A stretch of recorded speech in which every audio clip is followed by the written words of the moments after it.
I am indeed muted. Thank you. Hello. I did the whole going live thing, and I made a gag and everything, and whatever. Anyway, hello. How are we all? Welcome to the show. I say, picking this exact moment in time to tidy up my downloads folder. I'm going to close that, otherwise I'm going to start going through my downloads folder, tidying things up. Right. Okay. Going deaf. Am I a bit hot? No, that looks all right. That looks all right. Right. Hello. How are we all? How are the peoples? Caradog is in Monte Carlo, probably, or wherever we say he is the bit. So yeah. So I am solo today, and I'm going to fix a couple of bits. I've got that iPod Nano from a million years ago that I still haven't done. It's for a friend who's not in a hurry for it, and also the same friend's PSP. So I'm going to sit and do those today because I want to get those done, get them off my desk. So yes, I'm going to grab said PSPs because I left them on the other bench.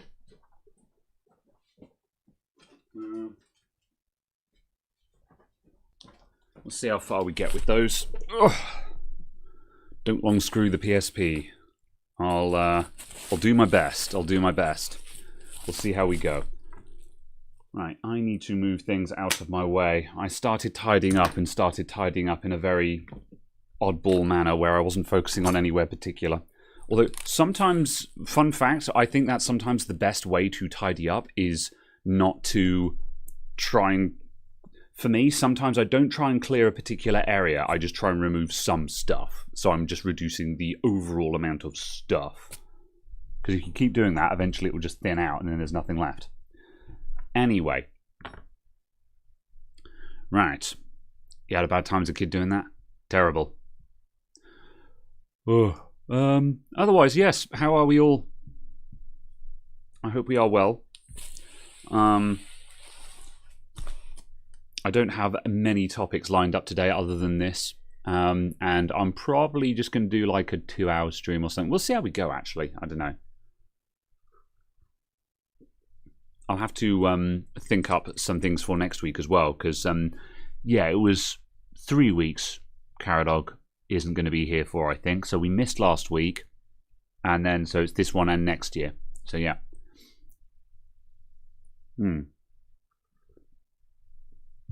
Right.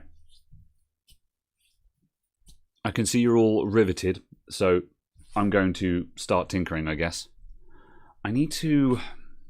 Yeah, I'm going to have a quick look at these PSPs again. I'm going to start on the iPod, but I'm just going to see what I'm actually dealing with here. Let's move that over there for a minute. And let's go to here. Yeg. And let's straighten the camera. Yeg. There we go. All right. Ooh. All right. Was it a busy week? It's been a busy month. I was talking to a friend messaged me the other day and was just like, "Hey, how are you doing? How have you been?" And I've been like, and I was like, "Yeah, not bad. I've just been busy. Work has been busy." And they were like, "Oh, what kind of thing have you been doing?" And I was like, "I don't know. If I'm honest, I don't know." So, yeah, it kind of is what it is. So I'm kind of just here at the moment, which is why videos have been thin on the ground lately. There's just not been a lot of stuff in. I've not been very inspired, so I'm trying to chip away at doing these BIOS repair videos because... you know, get some content out of those. I have footage for the next one lined up, and I need to start editing that this weekend.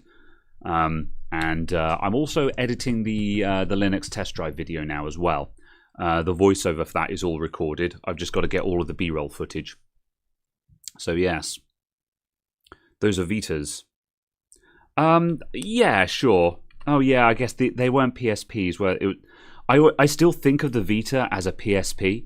It was the PSP Vita, but also it's not. It's the PS Vita. So, yeah, whatever. Right. You know what I didn't do? I didn't check in with my friend. One of these we're doing...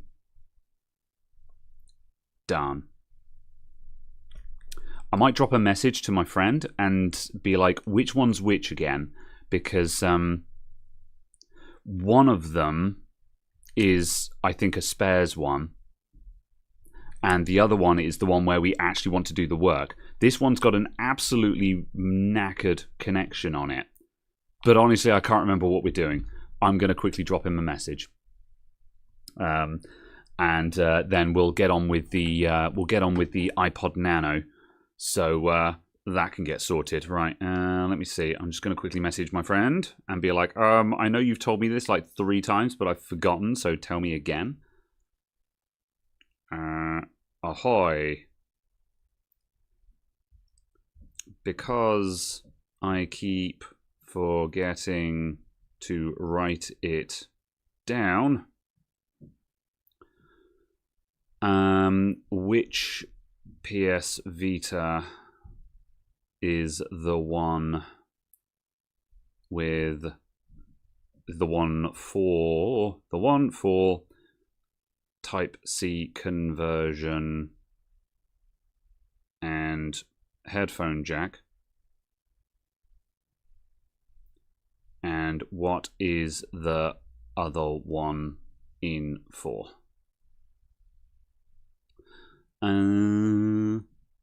Right. Message sent. Good. Okay. Right. I'll wait for him to get back to me on that one. Because here's the thing, is like the obvious choice is, well, this one's got a knackered port, so surely that's the one we're doing the Type C conversion on. But also, like, the red one is clearly in much better condition and a nicer example. So this one might just be a spares repairs. So yeah. Right. Masking tape is great for taking notes on devices. You know what else is good for doing that? Is just taking notes. So yeah, I don't do handwritten notes. I just have a ticket list. However, because these are for a friend, I didn't actually add a proper ticket for them. So what I should do is actually add them in as a ticket. So yeah. Yeah, Caradogs in Monaco, probably. So yeah. Right, let's move straight on to this guy instead, which I'm making up as I go along. So this is an iPod Nano, whatever generation. Let's zoom to there. That'll do. And we took this apart ages back and opened it up and had a look. And so this guy does work. It just needs a new battery in it. The battery is shot. So I have a new battery for it. A teeny tiny little 100 milliamp hour battery. So we've got to put this in there. So we're going to basically gut this guy out so we can take the battery out. Although I don't know if we have to gut the thing or not.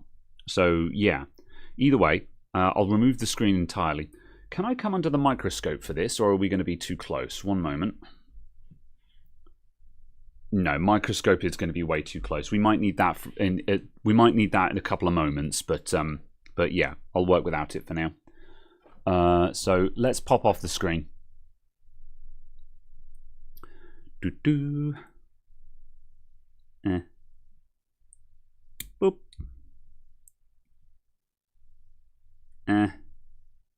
Boop. Boop. Boop. Ooh, that's stuck down on something. I was expecting those to come off. Tweezers. At least it's bigger than the 8p earphones battery. Yeah, true. Alright, how far in can I lean? Alright, pretty far, but not that far.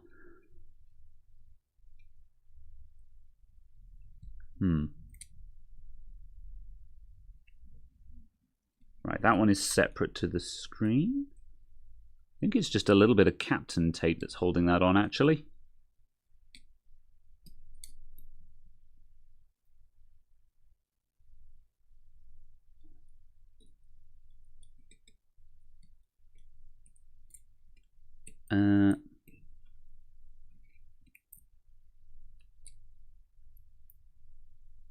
Yeah, it is this Captain tape.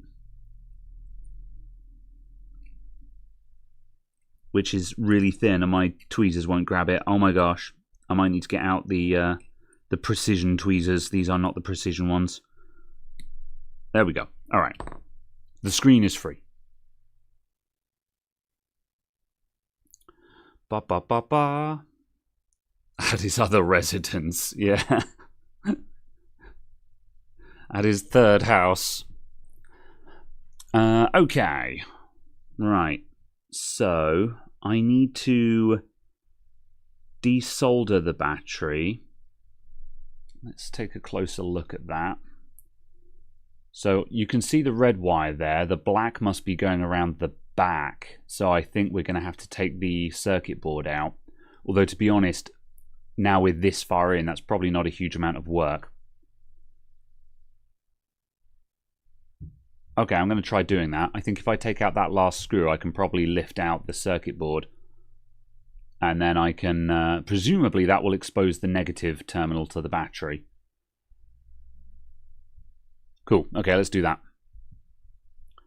What happens if I zoom in mega? What's maximum? Is it 4x? Yeah. Okay, the image starts getting a bit noisy there, but also that still means I can keep the oh, that's pretty noisy actually. Let's back out to 2x and I'll just bring the camera down.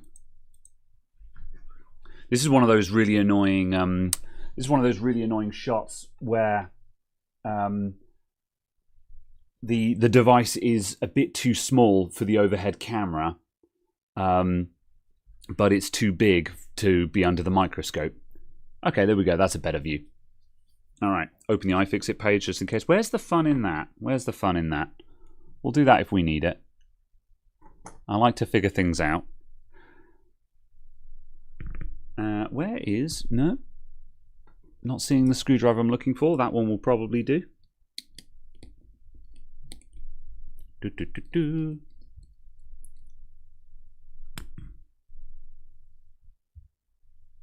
Nope, that needs a couple more turns. Right, and over here... Good. Yes, over here I have got the screws that came out of all of these devices. Alright, so with that out, is any of this moving? That's kind of moving. I'm going to take this out the vise for a sec, just so I can grab it from all sides. Can I do that?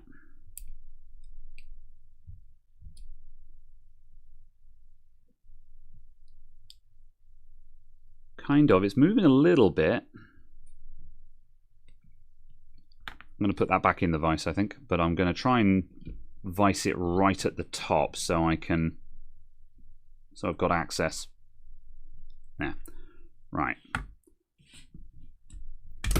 Get my keyboard out of the way. Right, I'm going to give this a little bit of levering now to see if it's going to flip out.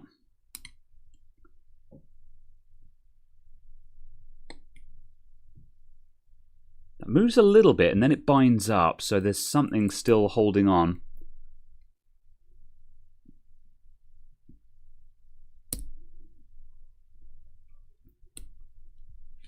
It might be that it just has to like work its way out. I might pull up the iFixit page after all, just so I can see how this is supposed to come out. I'm not against using the iFixit guide, I just like to have a go first, basically. Feeling a deja vu? Well, we were looking at this a couple of months ago, we just didn't finish it. We're now actually finishing it, so... Yeah, might be taped down. I would imagine so, but we'll see. Right, let me move OBS out of the way. Right, I think this is 6th gen. iFixit iPod Nano 6th gen. Yeah, that's the one. Right, battery. Right, blah, blah, blah. Open it up. Remove the screen. All right, there. Right, iFixit is saying just pry the battery out. Ooh, interesting. They're saying to splice the wires together.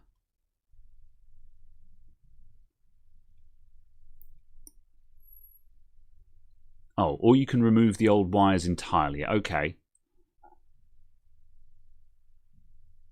Right, so for that, they're saying take the battery out first. And then, what are they doing there? Are they pushing it? Yeah, they're pushing the dot connector through. I'm going to see if I can do that without removing the battery, because I'd really like to get the board out without removing the battery first. Because if I get the board out, I've got loads of space to get a prying tool underneath the battery. So that's what I would like to do.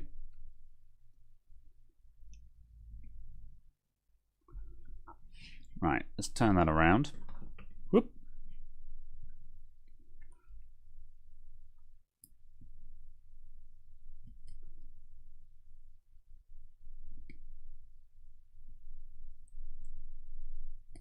Ooh.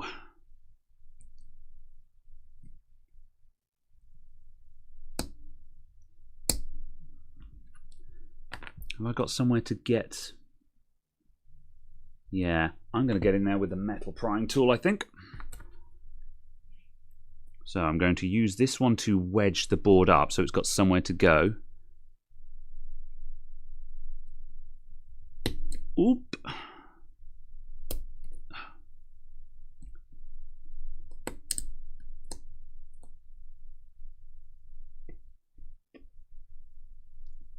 Gosh, that does not want to move. That's no joke move getting that out.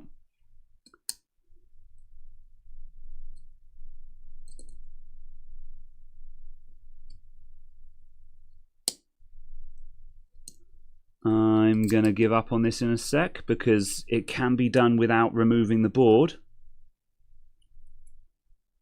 And I really don't want to launch the board on stream. Nope. Okay. Battery first. Yeah. Okay. Yeah. All right. Where is my ISO? It's over here.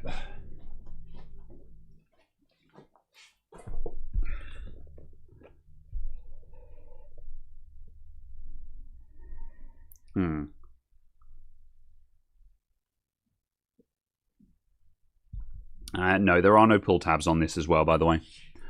Okay.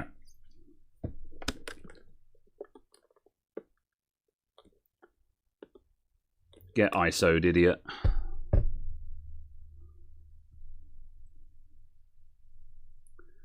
All right. No, let's go with the plastic one. Oh, that was a dream. Easy. Wow. I probably should have tried that before I drowned it in ISO, because I think that was completely unnecessary. Well then.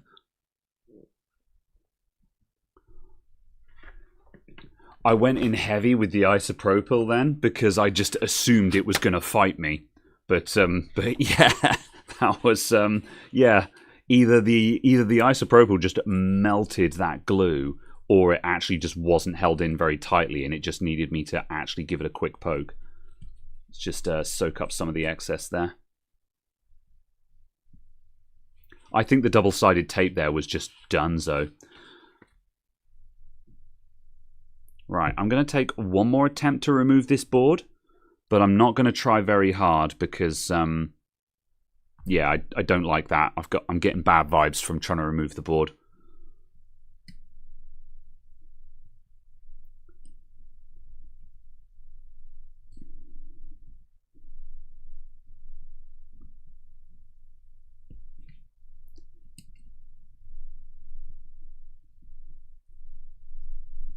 Ooh, nope.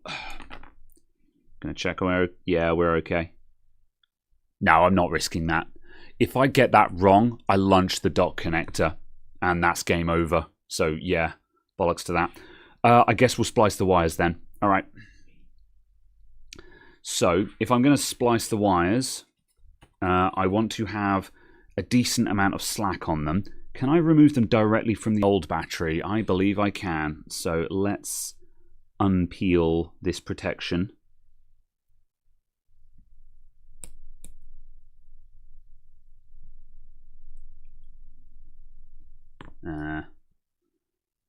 Gonna grab a knife.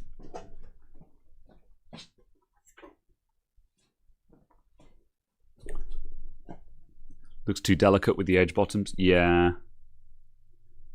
Right, this thing needs a new blade on it, but it'll do for now.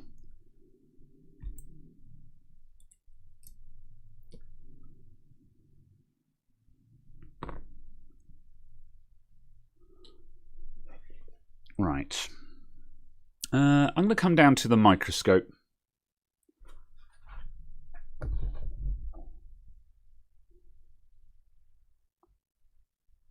Bump.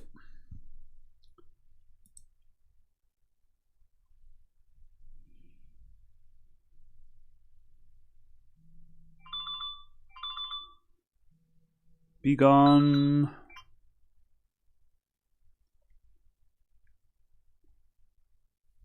Whoop. All right. I want to actually desolder the wires from here. So, right. VoIP phone, yes indeed. This stream is brought to you by Gigabit Internet and Voice over IP phones. It's all done. It's all sorted. I'm now in the glorious future of 2015 or whenever. Too much effort for videos. Sorry, I'm out. Okay.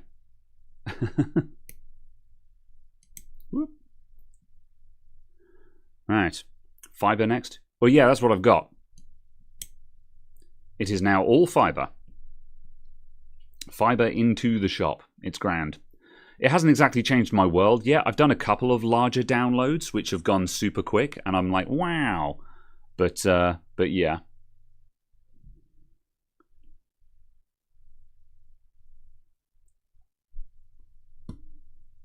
Wow, this is really shaky. Hold on. Just trying to bring up my stats. Oh yeah, no, that's fine. Wow, could this be less shaky? What the hell is happening here? I think I've just got the arm at a really weird angle. There we go, that's better. I was looking at the microscope then, I'm like, why have we got so much camera wobble? Like, there's always going to be a little bit, but it's kind of nuts.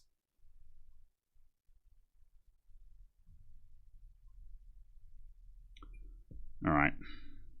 Autofocus is struggling on this.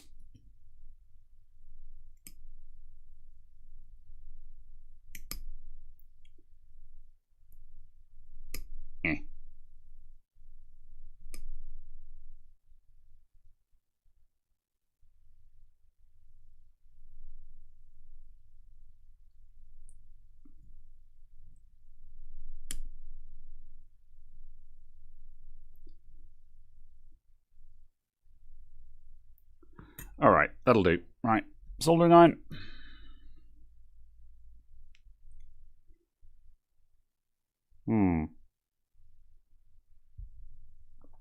Have you tried fiber for your LAN? No, why would you do that? Enormous overkill. You can do 10 gig over copper. Wow, come on, dude. There we go.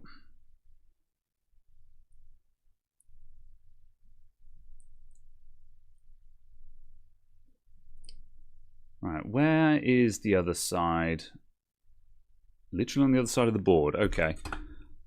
I don't think this was worth doing. I think I should have just cut the wires. My God, what a mess. I should have just cut the wire.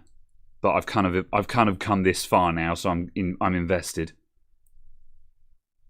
It's also gone really nasty because of the isopropyl on everything. I've made a hash of this.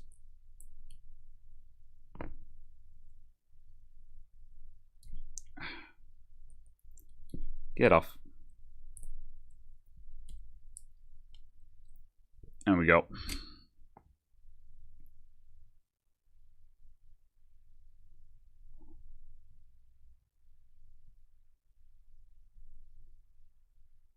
Come on. There we go. All right. Be gone, tiny battery.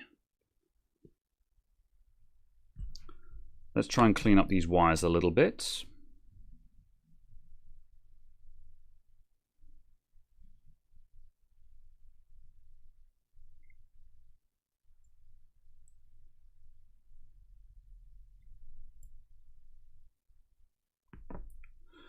Okay.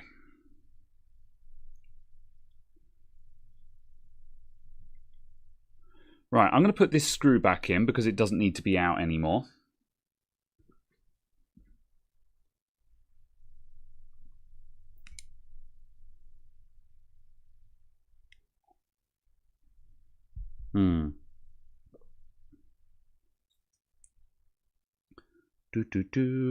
Yeah, to have the experience of it. That is not an experience I need to have.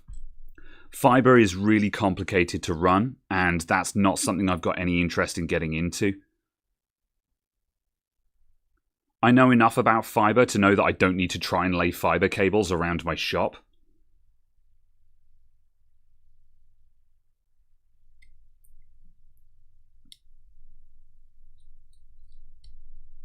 Okay, that's you in.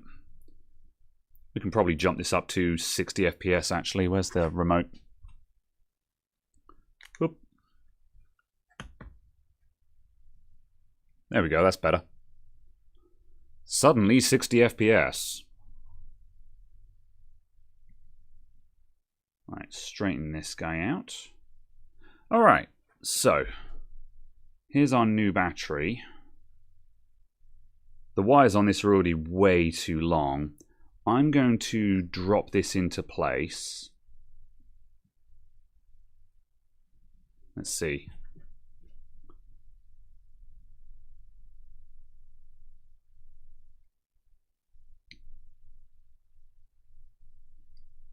That guy needs to go somewhere around there.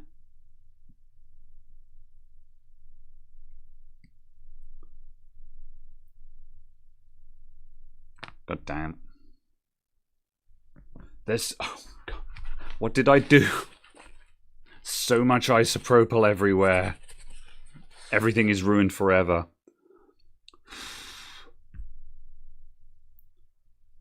Right. I need this guy to stay down.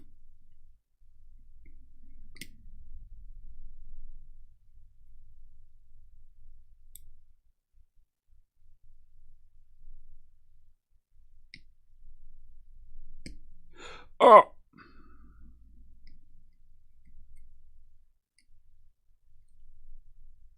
My God. This is why I don't work on phones. I can't be dealing with this.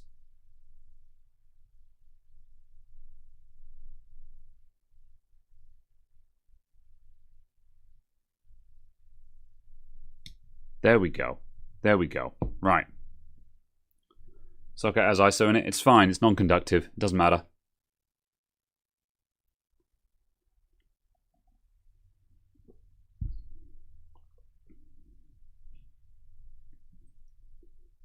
Alright, I'm going to give this a quick blow with the air compressor just to get the rest of the ISO out because that's lingering a lot more than I thought.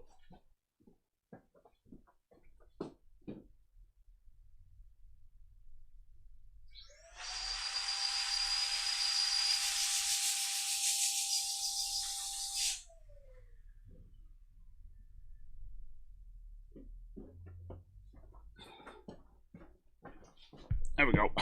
That should deal with that. Yeah, there we go. That's more like it. All right.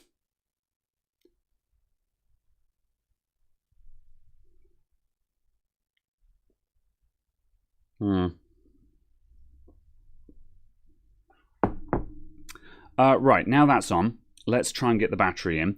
Let's go back to the camera for a sec because the microscope is just too close right now. Okay, that double-sided tape has recovered a little bit. So I'm going to drop that into there.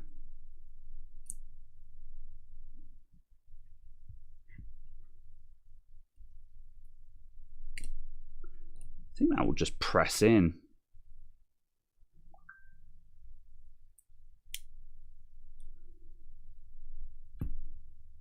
I think that's sitting down enough.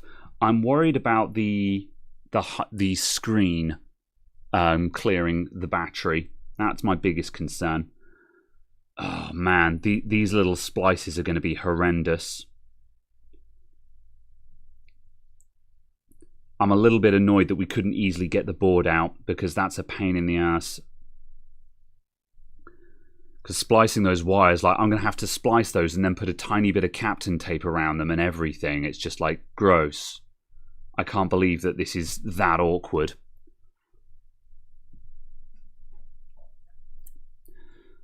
Solder wires directly to the battery. I could do, but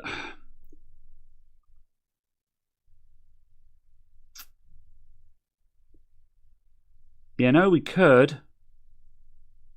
That would be a much tidier job. Yeah. Heat shrink's too big, or at the very I don't have heat shrink that's anywhere near this small. This is like sub-millimeter. Yeah, I'm feeling soldering them directly to the battery. Let's consider this. So I will peel back the Captain tape on this guy. I'll try and stay on shot while I do it.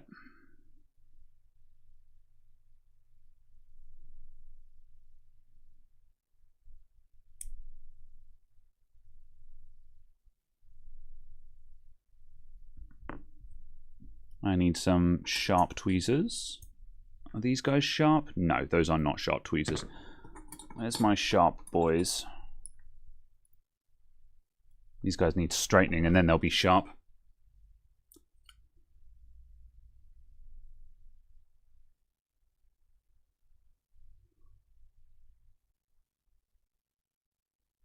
There we go.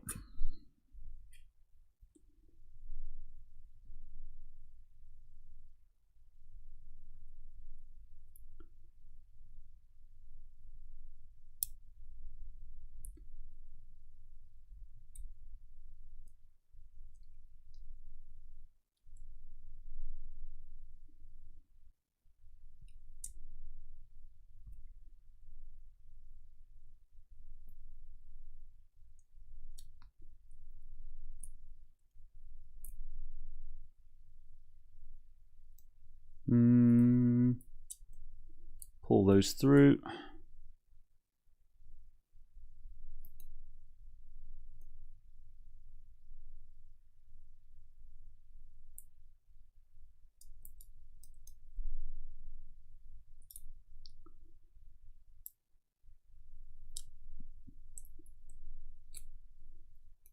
Okay. Just gently unpack this a little bit. I don't want to bend it too far.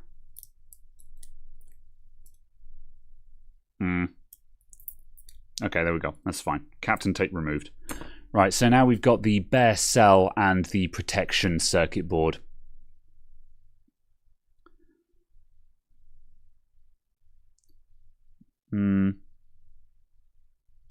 Not a fan of that, but we're kind of committed now, so sure. Right.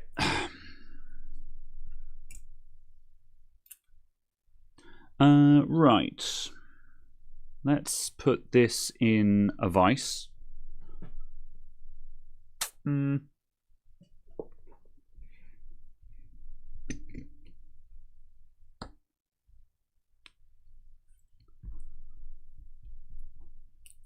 Get all these bits of Captain tape out of the way.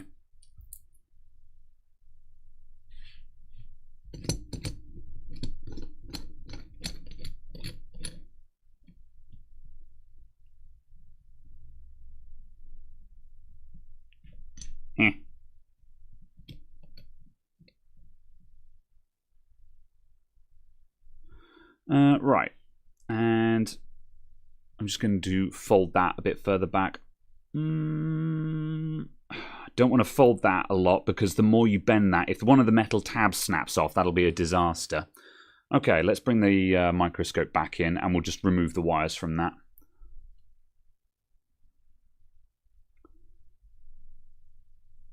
And the microscope.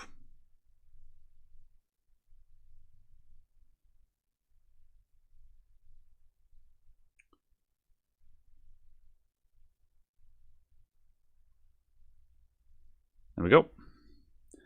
Right. I'm going to put the small tip. Removing the motherboard from the case. I couldn't see how that could come out easily, to be honest. This is a pain in the ass, but at least it's a pain in the ass that I'm making progress on. So yeah. Have we tested the new battery for DOA? Actually, I haven't. That's a good point. Let's just check if the battery actually works.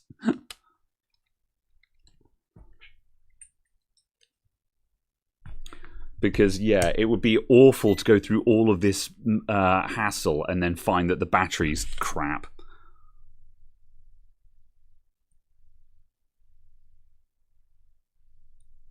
Oh.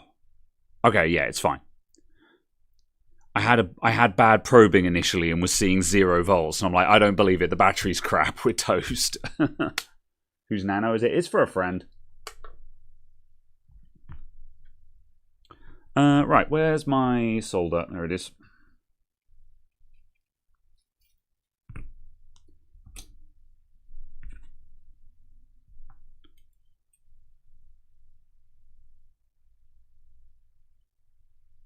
It helps if I turn the iron on.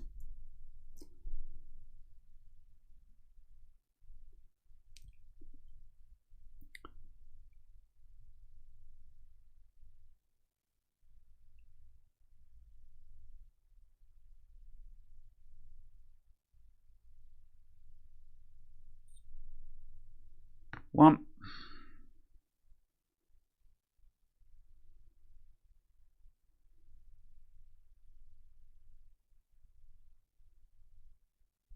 And 2. Okay, that's those guys out.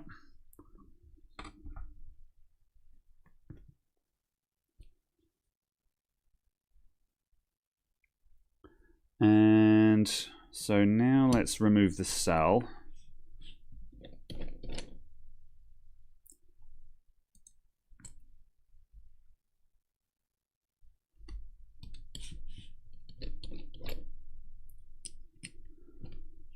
And I guess I'll vise this guy up again.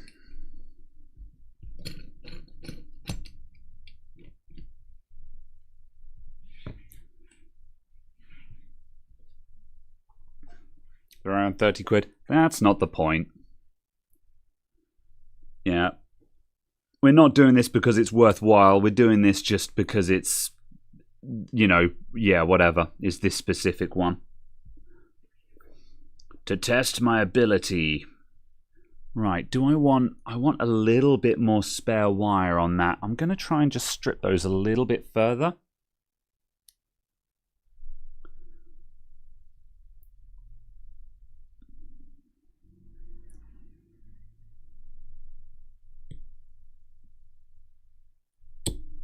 Ah! I should have seen that coming. I thought that would be a lot harder than that. Fine. We're going to have to get this wretched board out. Oh, I was asking for that and I got what I deserved. Fine. All right, let's get this wretched board out then. I should have done it with the red one because the red one was on top and we could have easily desoldered that. Let's get this guy back out. Right. This can't be that difficult to remove. So let's try again.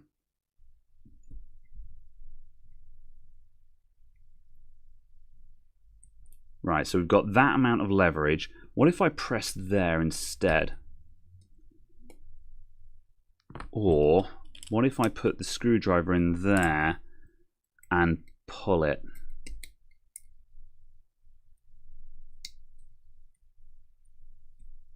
Yeah. There we go.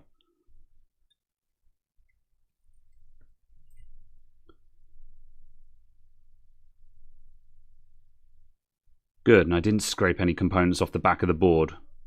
Alright, so there was a bit, there's there's double-sided tape along there, so that's what was holding us up. So the iFixit guide, by pushing the board in by the connector, they're obviously trying to get you to push it off of that. But yeah, horrid. Okay. Gosh, what a tiny little thing. All right, cool. Let's put this sodding battery back together again then. What a clown fiesta. Right, so in answer to which one was which, the lower one, so the lower one on the writing is positive, which I shall now just double check by measuring it again.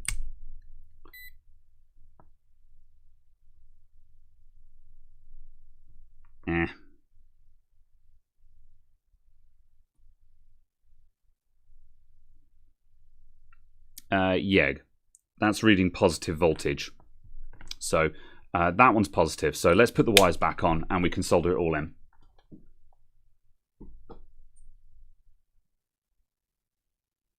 Nonsense. Absolute nonsense. All right.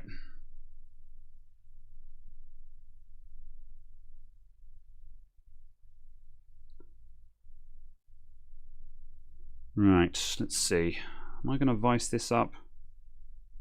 I think I will. Let's do that again.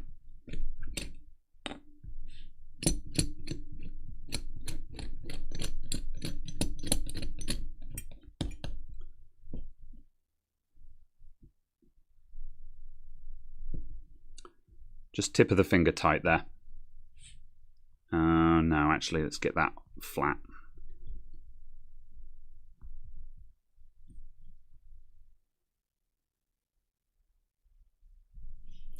All right.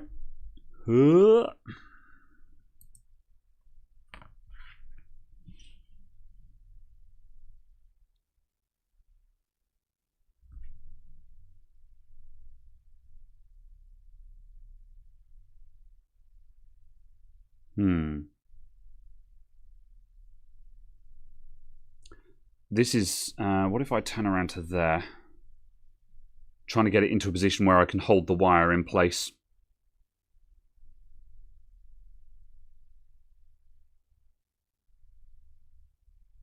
Yeah.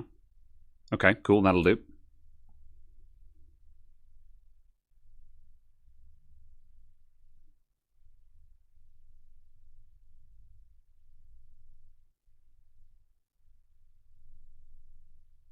Oh, that's not going to work. Can I do that?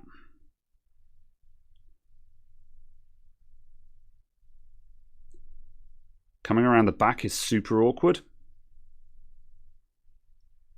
Oh, hang on a sec. If I do that, now I can come over the top and just hold it down.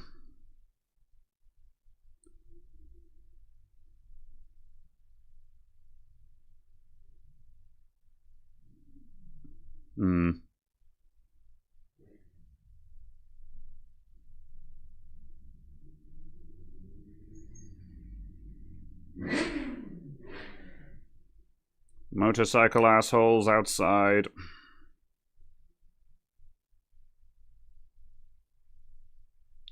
Come on.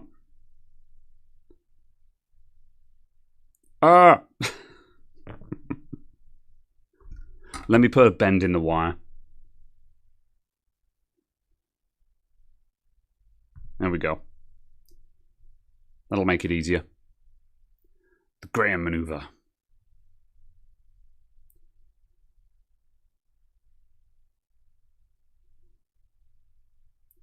Yeah, I don't have to bring it around the back like this. That's just the way it was. But like, because I'm putting fresh Captain tape on it, I could just do this any way I please. And I think that might be the smarter move because this is unreasonably awkward to do. And I'm not sure why I'm doing this. At this point though, I'm just being stubborn.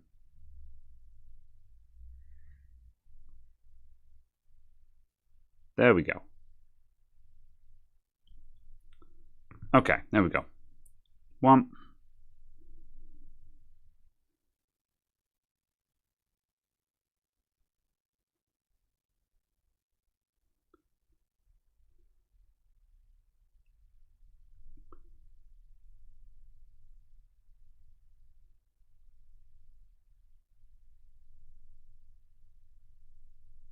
and 2.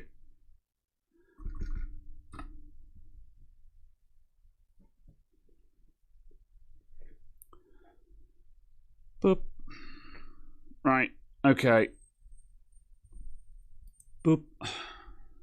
Now I've got to put some fresh Captain tape on that. Stupid. I should have tried harder to remove the board. I don't know why I didn't think of pulling it from that screw hole, because as soon as I spotted that and put the tweezers through that screw hole to pull it through, I was like, oh, this is going to work. But whatever. Right. Let's Captain tape this bad boy up.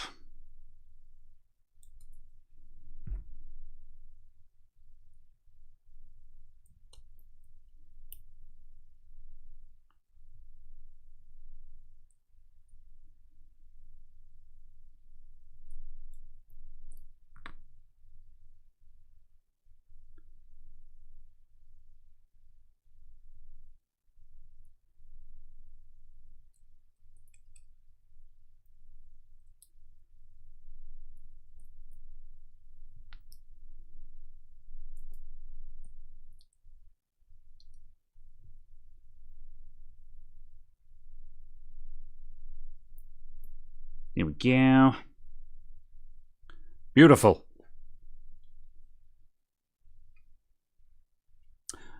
Cool. Right, so let's solder this onto the circuit board now. So I'm going to bin the vise for a moment, and we're just going to do this on the bench.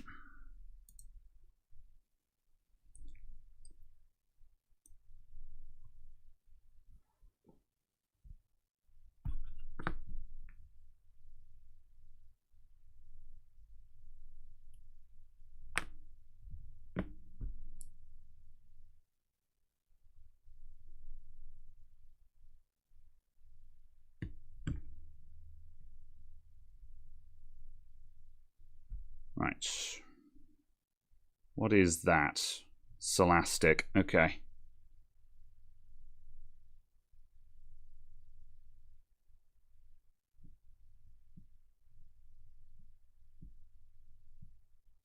Just going to maul that off.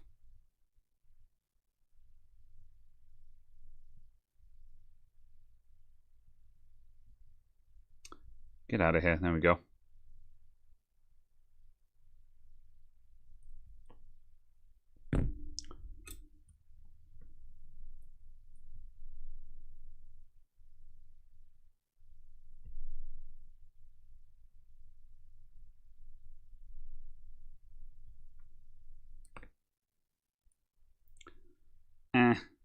Captain tape on fingers, be gone. And on the other side, let's just get rid of the last of you.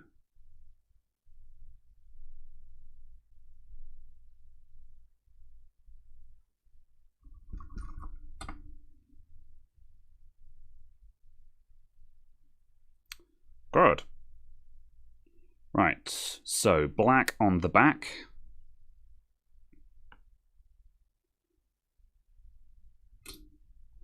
I'm going to put some leaded solder on that pad.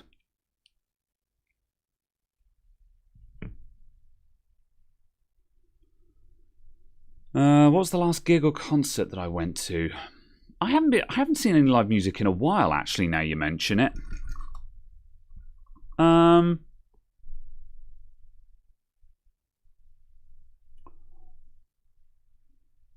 Might have been Enter Shikari back in like 23, 22.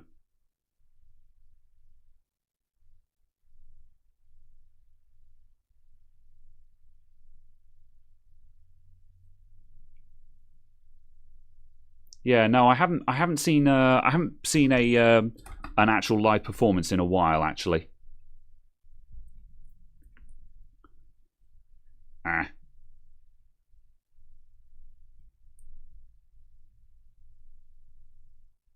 Oh, that needs some solder on it.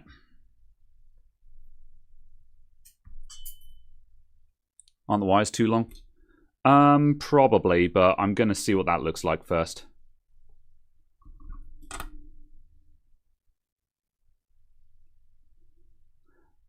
I think the wires will be okay because I'm not having to splice them. You can bury a lot of excess wire. It's trying to bury splices that is difficult. It might turn out that they are too long, in which case we'll just do this again. But I'm not going to cut the wires unless I need to. I should have put this in the vise.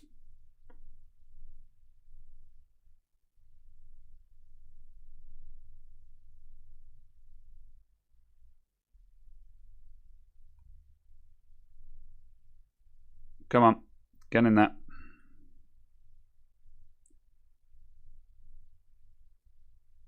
There we go. All right. That's on. You saw Gorillas last weekend? Oh, cool. Yeah, that probably was rad.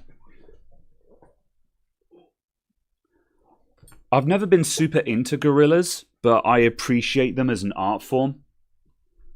They're a, you know, like, whether you're into their music or not, they're a very significant band from a from an art/experimental perspective. Okay, right. Let's see how we're doing here. So that's going to go in like that.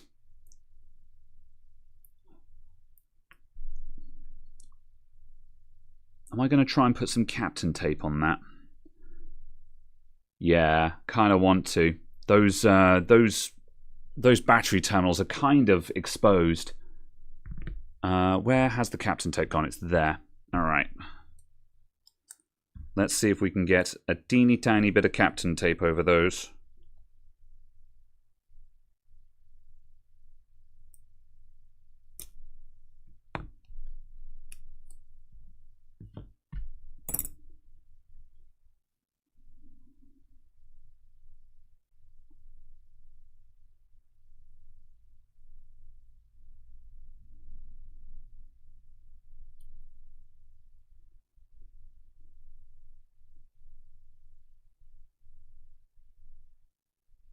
There we go. So that makes those touch safe.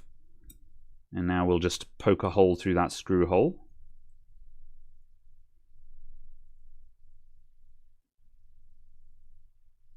There we go.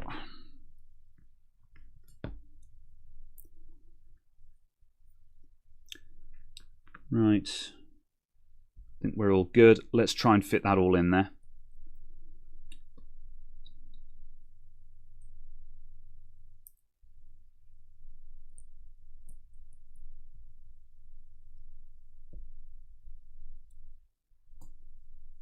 Oh, before that goes in, oh, damn it, come back out battery. I need to check something.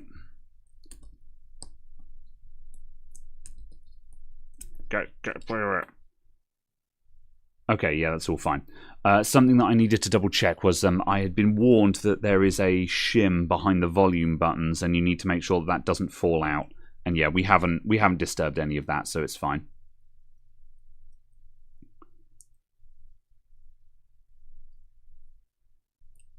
Okay, right.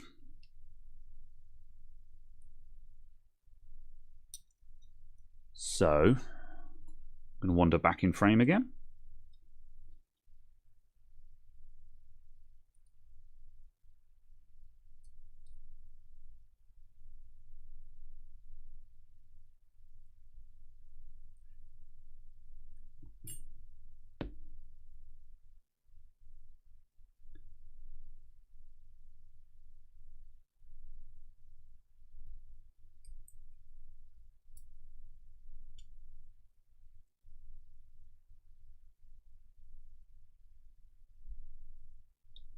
Okay.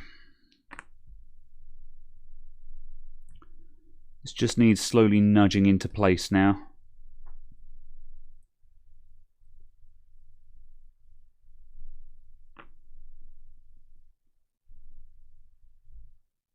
Further.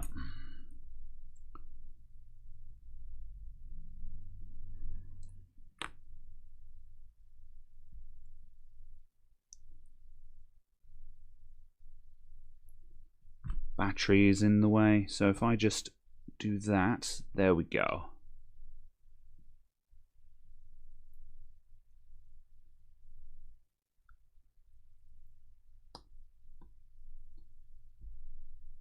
Okay, looking good.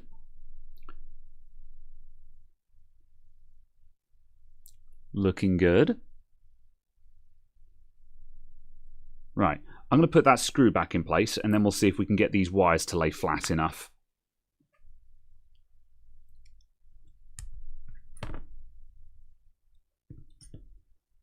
Oh. Oh, there it is. Thought I was missing a screw then.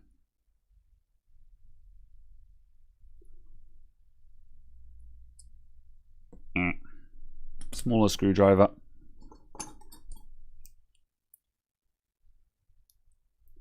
First test if it works. In a moment. We'll make sure things are actually secured in place first.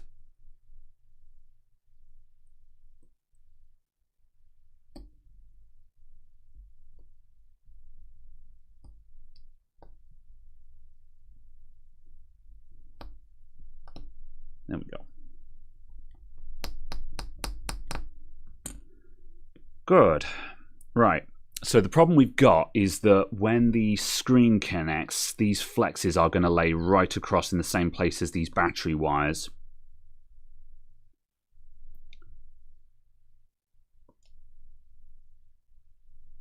So I kind of want those to go up there, maybe. Can I tuck all of that under there? No, because that's where the display flex needs to go.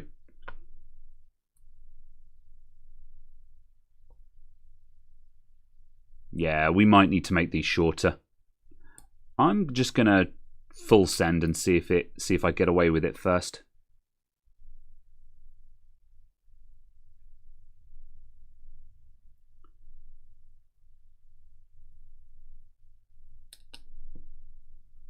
Whoop.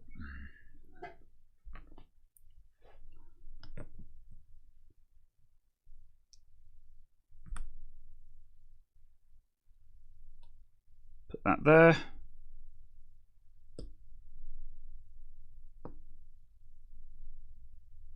You on? I think you're on. All right. Is it going to turn on? It probably needs to be. It probably needs USB power. Oh, there we go. Beautiful. Wow. Okay.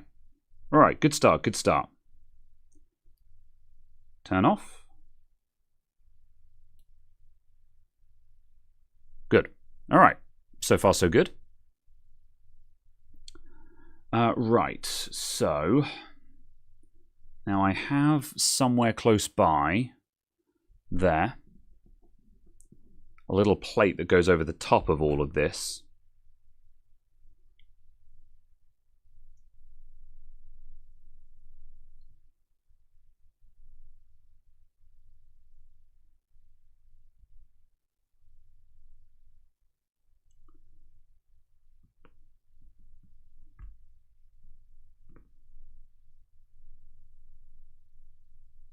Right, I think... Let's try that. And see how that goes. Am I still on shot? Move up a little bit. There we go.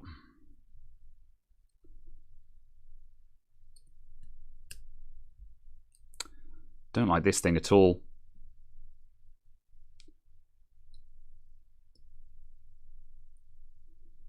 This feels like it's just begging to slice through a wire.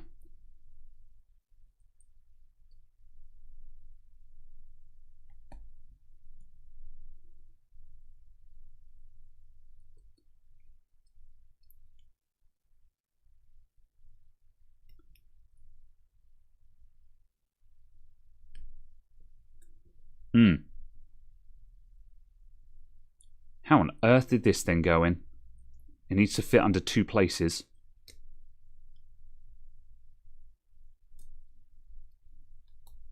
Oops. Oh, I think I just turned it on. No, we're fine.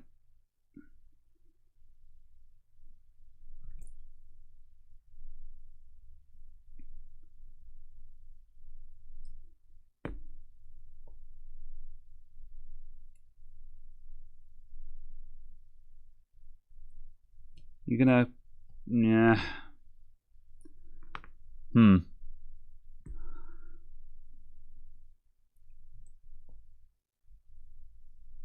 It's a stream of watching me fumble. Right, let's give that a little bit more leverage.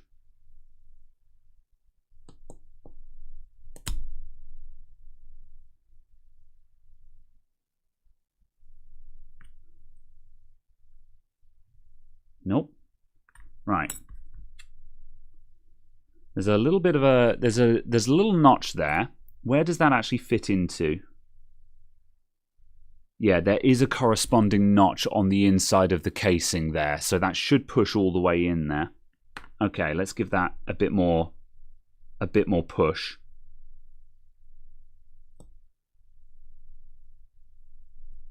Right, that's gone in far enough to clear the right-hand side.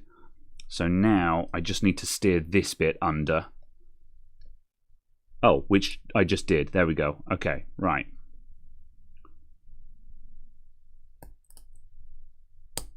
Okay, right, we're aligned. I'm going to loose fit a screw in there just to keep it in position. I think the wires are pressing into everything. And I don't think this is going to work, but I just want to hold it in place. There we go. Alright, so that's got a bulge going on it at the moment where the wires are. And so I think that's no bueno.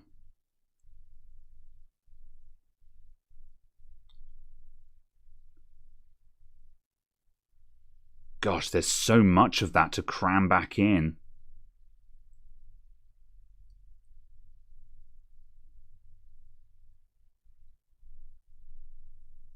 Yeah, that needs to sit down more.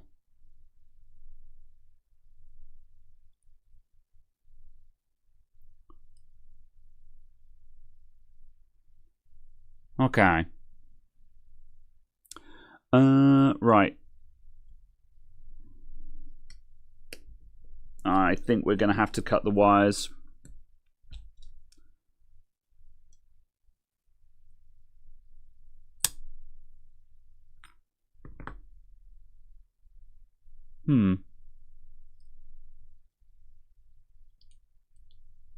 Or maybe if I just commit to that, that might go in. Okay, hold on.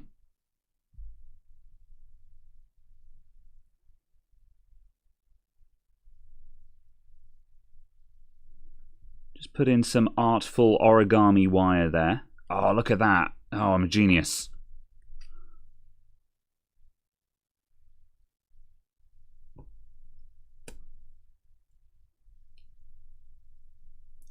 All right, hold on. This time.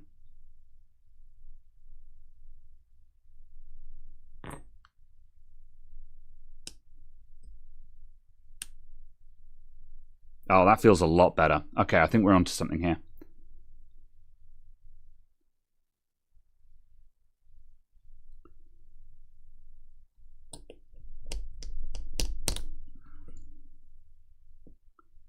Alright, there's still a little bit of bulge there, but I think it's a lot better. Let's put the other screw in. There it is.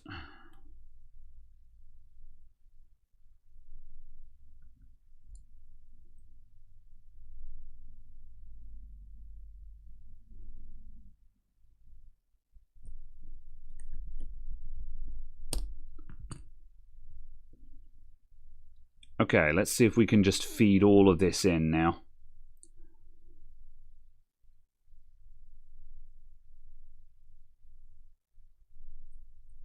Ooh.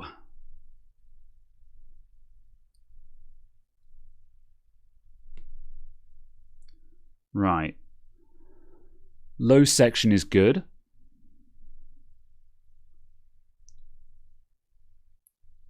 What's going on with that? That needs to tuck in. Okay, that's fine. That can tuck in. I think the top is going to be a problem.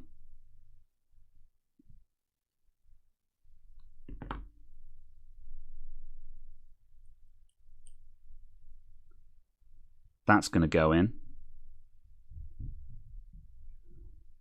And the top.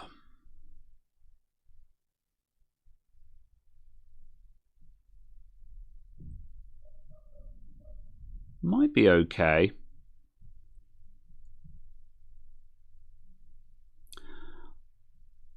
I think the only way to find out is to put some tape on and commit.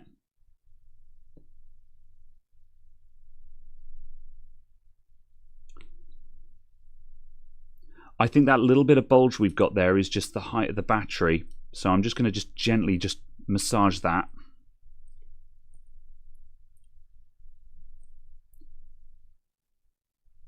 Yeah, okay. Right. Let's put some double-sided tape on. I didn't think to buy new tape for this, so I'm just going to cut to fit some tape.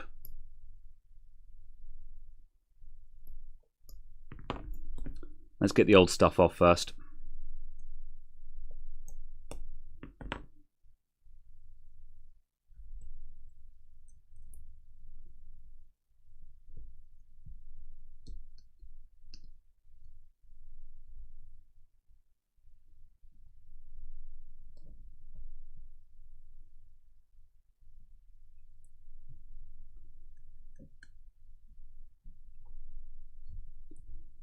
Remove. Good.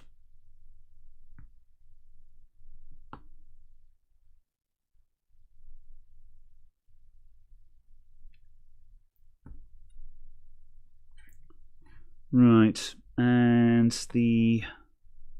yeah, there's a little bit of schmutz on the screen itself, so let's move that.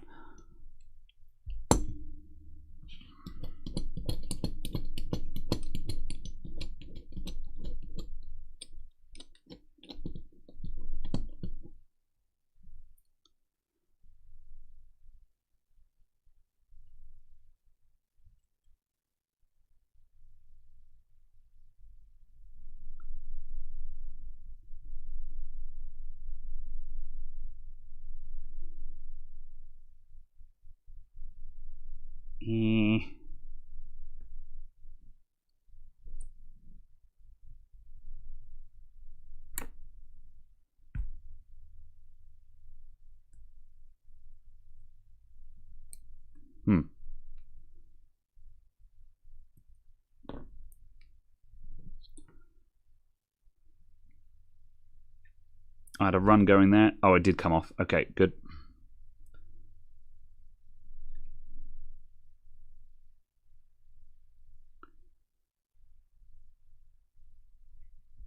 Sharper tweezers. Oh, the sharper tweezers are tied up in the Captain tape.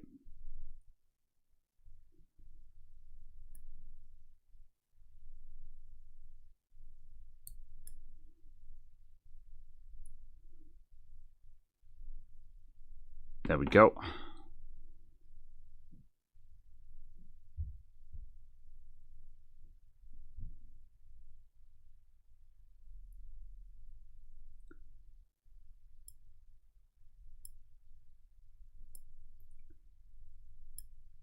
Yeah, using IPA on this screen is suicide. That's how you get IPA into the screen. Terrible idea.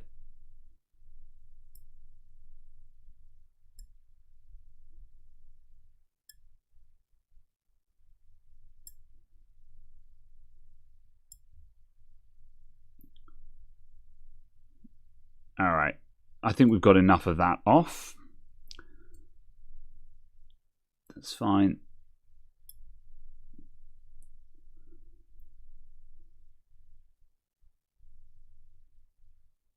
That can go.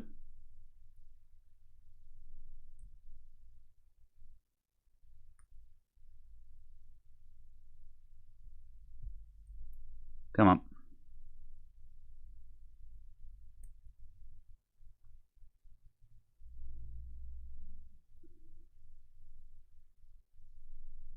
Oh, yeah, come on.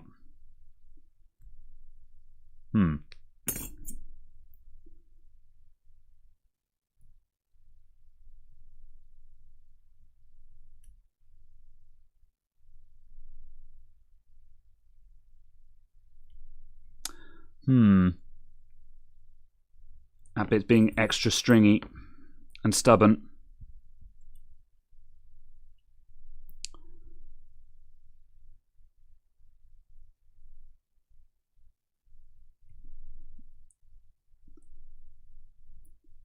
And I know a big chunk of used glue like that is going to hold me up when I try and stick it down.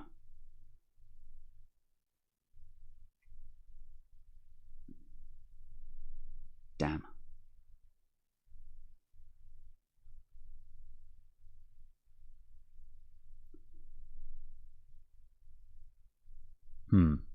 Okay, let's try the knife again.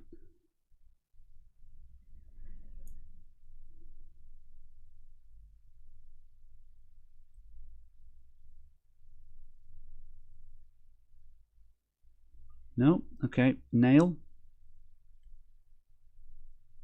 Nope. I think it's part of this rubber bit that I'm grabbing there. I don't think I need to touch that.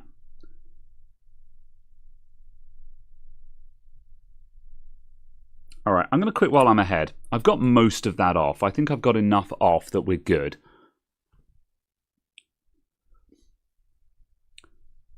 I don't think heat's going to help me. Because, yeah. Right. Good. So, now I need to put a little bit of tape on. So, I'm not going to put on tape around the entire surround, just because I don't think I'm going to be able to get it in there. So, I'm just going to put on some tape just in some large spaces where I can.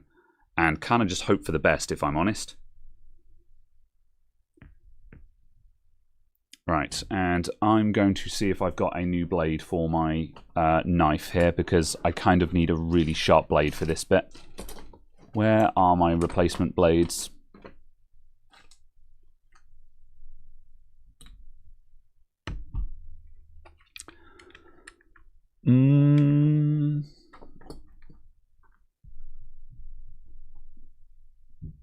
Oh, heck.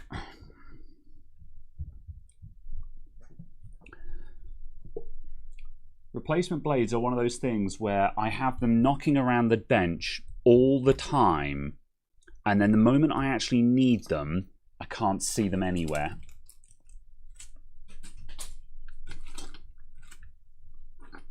Ah, found them. Ooh.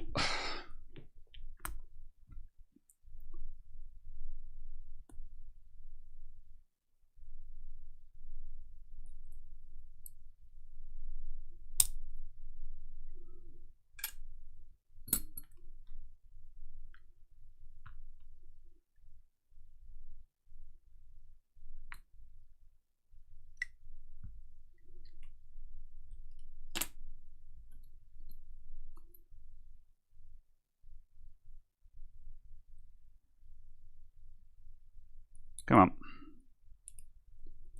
I'd like to insert this without cutting a chunk out of my finger. There we go. All right. Eyeball cutting blade activated.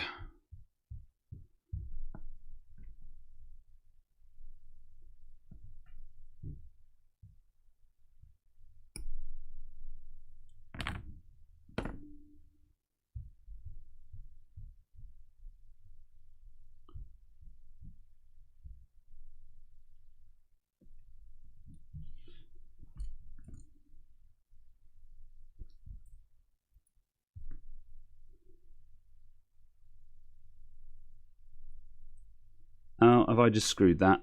No, we're fine.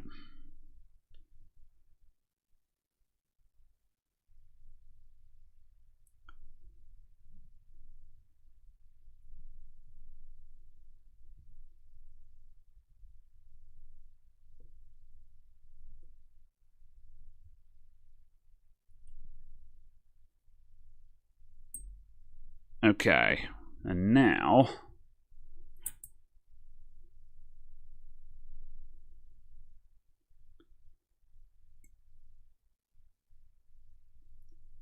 and cut around the corner.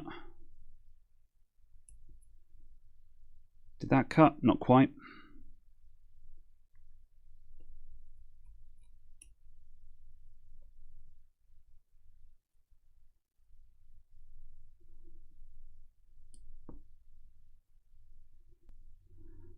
I'm not very practiced at doing this sort of thing. I've done it before on a smartwatch, on a Fitbit specifically, and it did work. So I know this technique does work.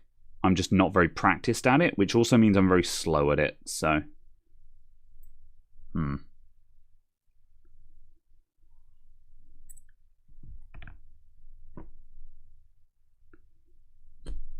it.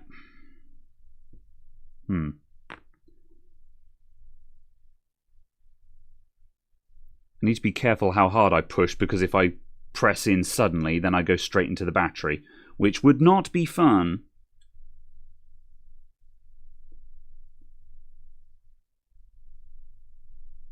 There we go. I think I just got it.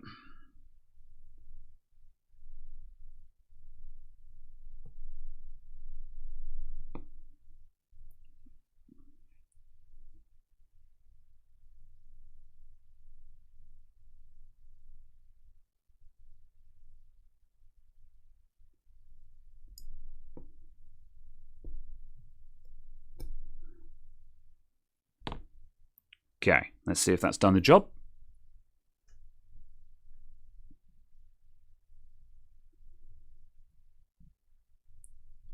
Yeah, if I was smart, I would have ordered... I'm sure you can buy some pre-cut double-sided tape for these. But I forgot about this bit. Alright, that's probably good enough. There's a little bit left there. Knife there.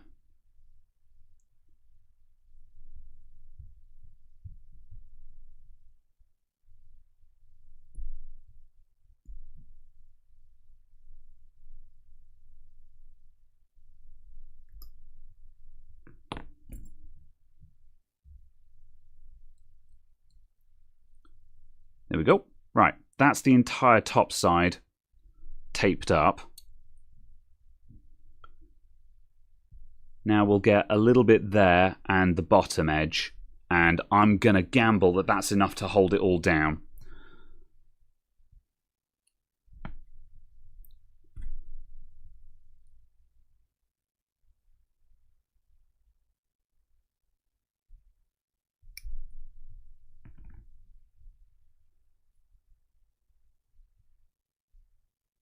Whoop.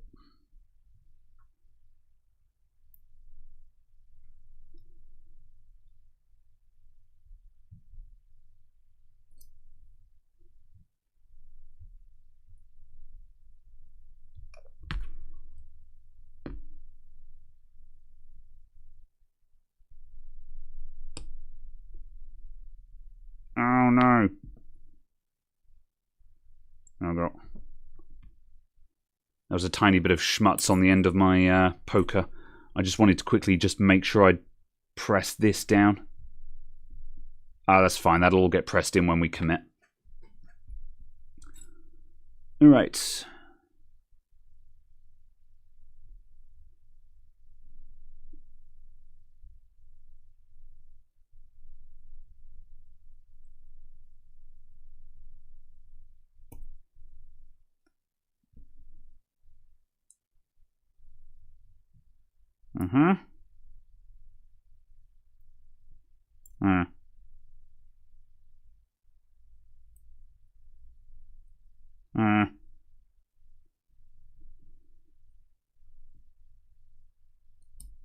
Not quite.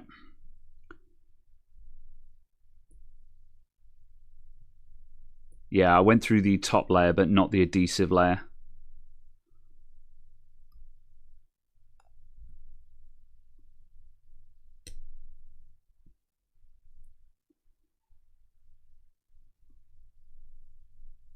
There we go. All right, there we go. So now we've gone along there and along there. Now we just need some on that bottom part, and that's like most of it. We're not going to have anything down this side, but that's also the side I'm least worried about. Because by the time all of this stuff has been crammed down the side there, this side is going to be the one that wants to come off the least. So...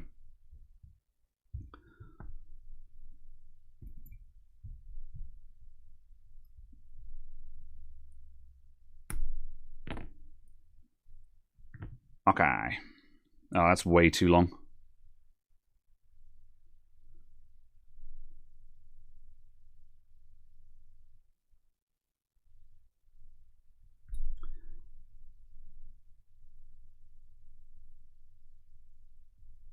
Press fit.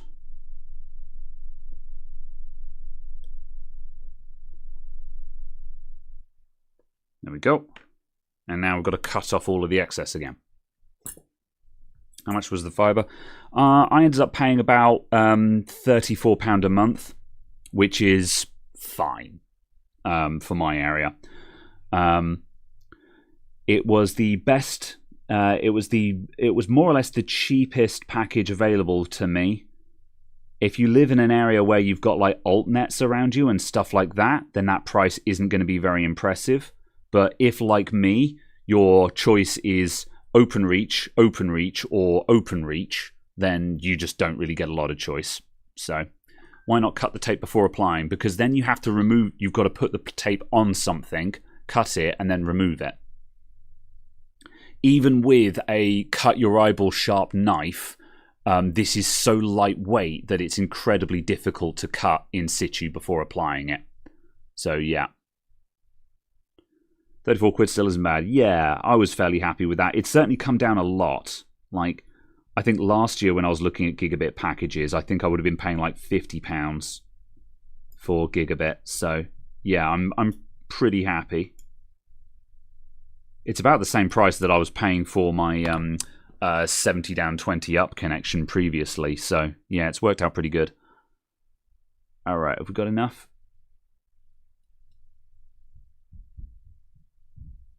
Yep. Okay. Just cut off a little bit of excess there.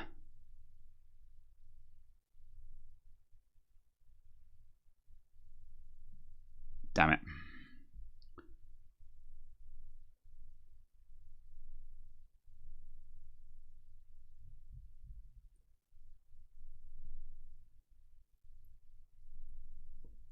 Uh-oh. I've made a ball. Oh, I've also been putting my finger on it. God heck it. All right.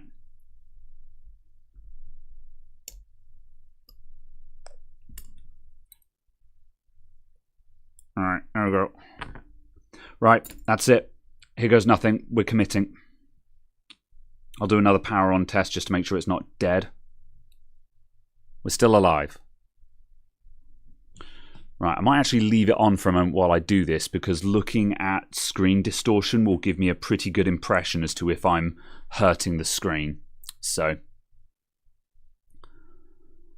what do I get speed-wise? That's for 900 down and 100 up. So the ratio is pretty terrible. But still, 100 meg upstream is enough that I can actually do stuff with my server now, which I'm looking forward to.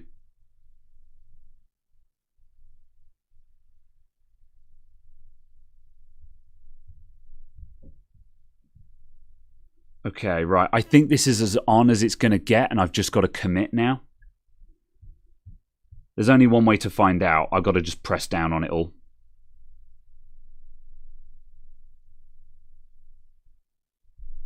Ooh. Oh, there's excess there. That's got to go.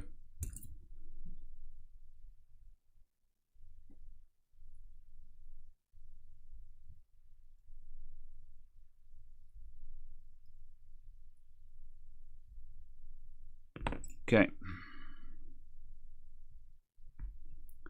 Just got to poke that out of the way. Ooh. Oh, that corner's going to be a problem, I think. Yeah, I've got a little bit of excess just stuck in that corner.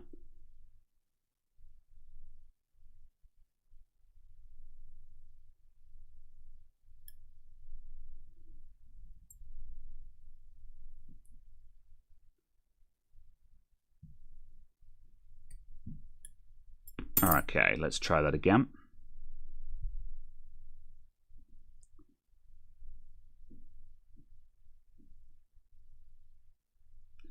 No, we've got too much height there. I think it's the battery. Right, hold on. I've got to hold this up to my eyeballs a second.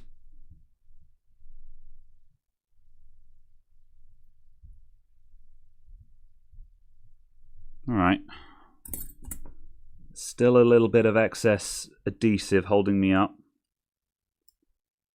which I think I might have just pulled out.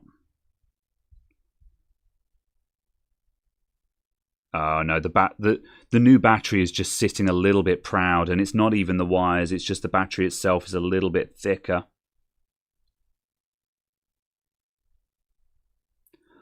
That's a tricky one.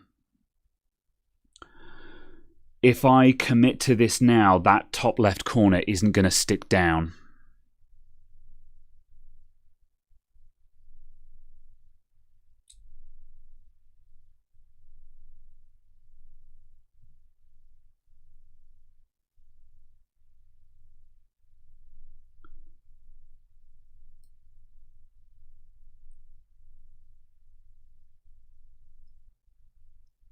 I'm going to ease that back out and just look again.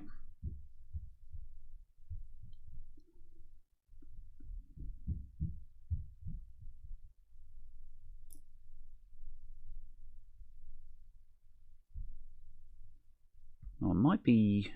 Is it you?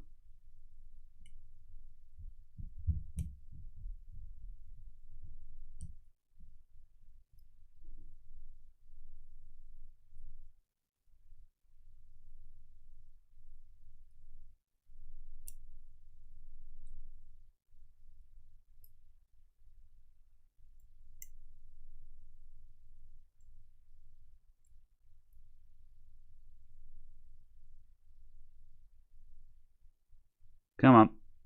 Out you come.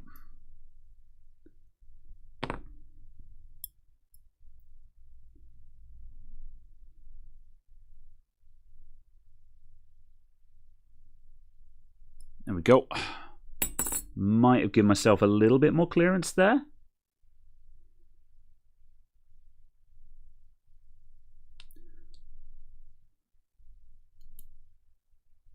Okay. Oh, I hate this. This is why I don't do this kind of thing.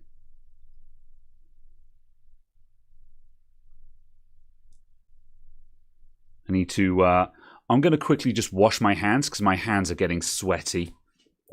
Back in just a sec.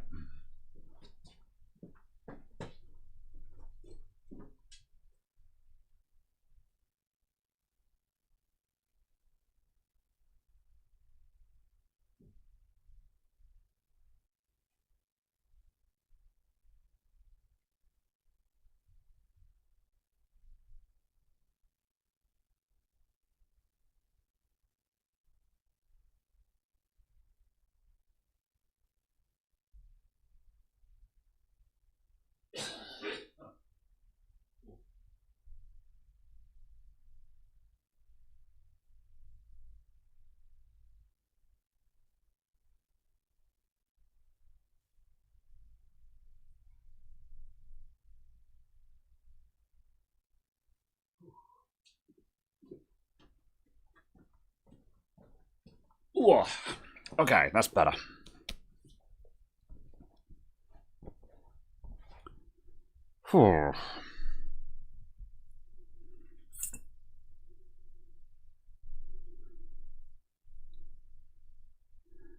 Right.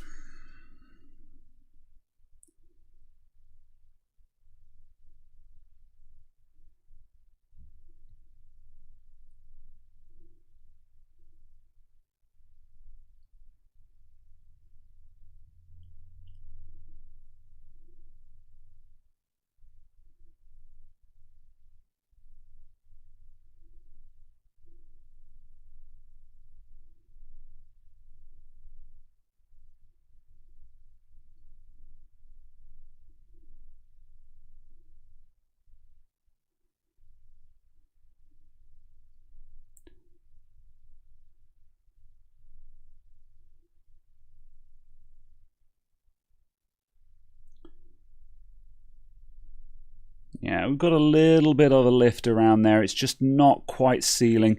The other edges will go if I commit to them, but this top edge doesn't want to sit down. There's just not quite enough space there. I think the battery's got to come out, and I think what I need to do is I need to remove the old Captain tape from under the battery and like get myself another 0.5 millimeter.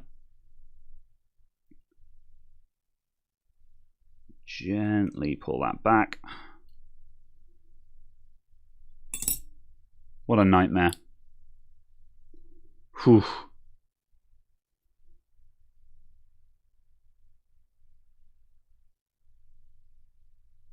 There's really not enough space there.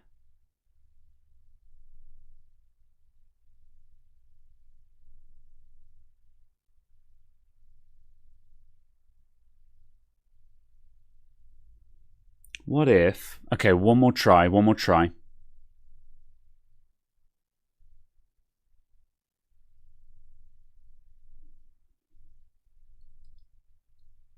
Come on.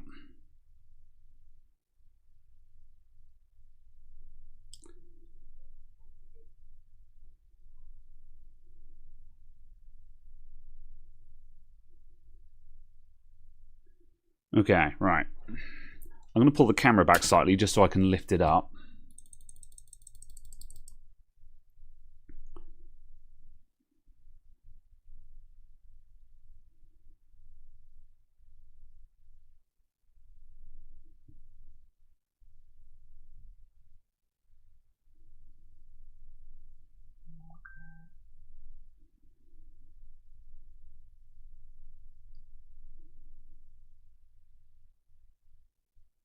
No, it's not going to hold. Yep, nope. Okay, battery out. Horrible. Horrible, horrible, horrible. Try fixing the bow on the support plate. Yeah. Yeah. You know what's frustrating is if I just left the support plate out, we'd be fine. The temptation to just remove this plate is overwhelming because that would give us all the space we need in there. I'm trying to think, like, what is the cost of just removing that plate? What is that actually doing? Yeah, Reploid thinking the same thing. Yeah, like, it feels like a bit of a crime to leave that out, but it would completely solve this problem.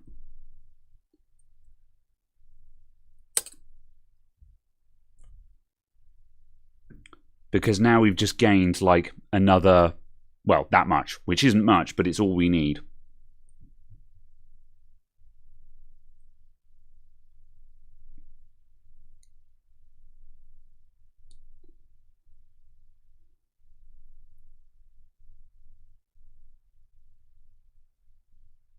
I'm doing it. Oh, hold on. That's not in properly. Gosh darn it. There you go.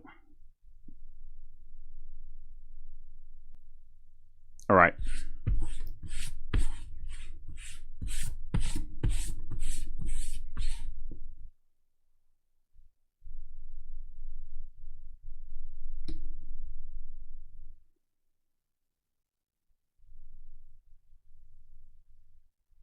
There we go. Well, the support plate is bendy, so it being bent doesn't matter. However, it was slightly bowed just because the new battery is just like 0.1 millimeter too thick or something like that. There we go. Orientation lock, fine. All right, how are we looking? Yeah, that's it. Right, hang on a sec. I'm going to get a microfiber cloth. The commitment is real. What support plate? Yeah, I don't know of any support plate. I don't know what you're talking about.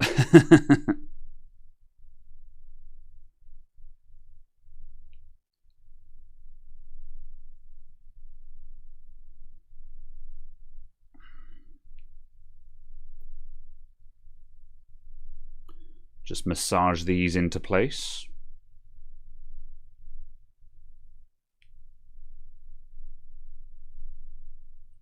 There we go. All right.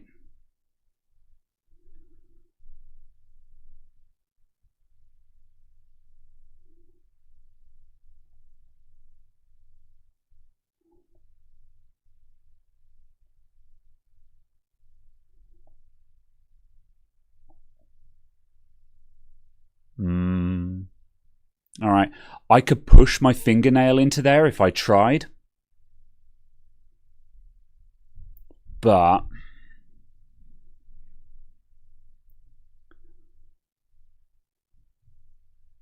it's pretty good. For the record, this bump on the glass, that's supposed to be there. It's not supposed to be flush. So yeah. Yeah, it's an iPod Fire phone.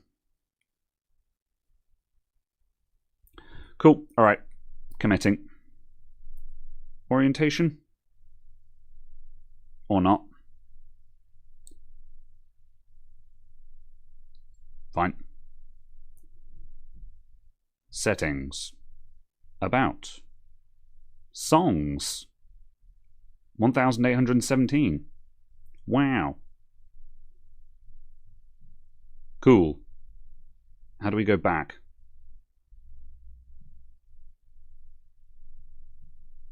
That's a volume. Uh-oh. Oh, hold on. Oh no, how's that possible? The volume up is crap.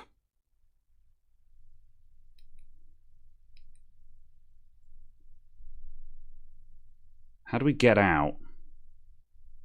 Oh, there we go. Alright, yeah, no, we've got a new problem now. The volume up is bad. I can turn the volume down, but the volume up isn't working.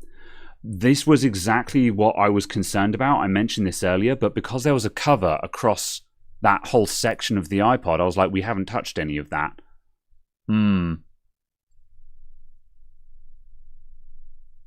Yeah, that's a problem.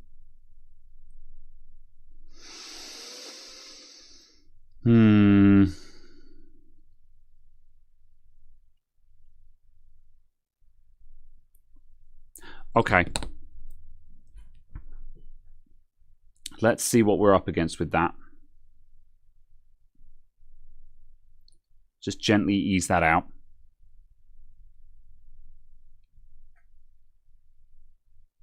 No, it's not a contact cleaner problem. The issue is the action isn't working. So, like, it's not clicking. I'm just going to check my phone that's been blowing up.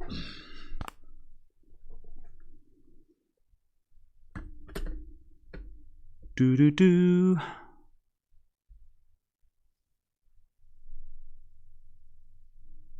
Oh, okay, interesting. Right. I've just checked my phone, and because I messaged my friend earlier on to ask about the Vitas, and he's just mentioned that the volume up button, that's a known issue that we also want to fix. So much pain. Okay.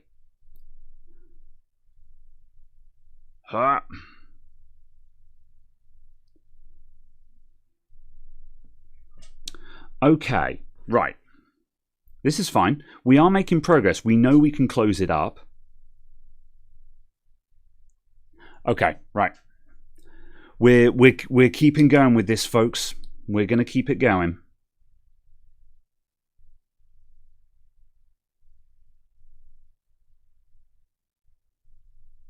Right.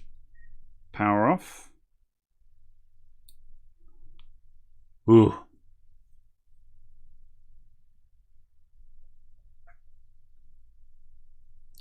Yeah, no, this isn't the battery that's doing this now. This is just a separate issue that I forgot to check because I'm an idiot. Right, let's pop that out.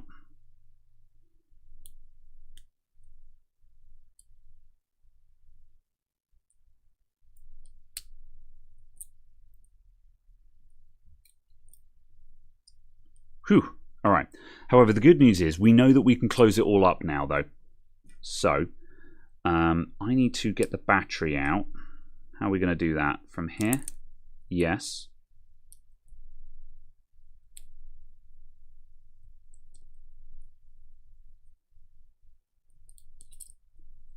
Get you out.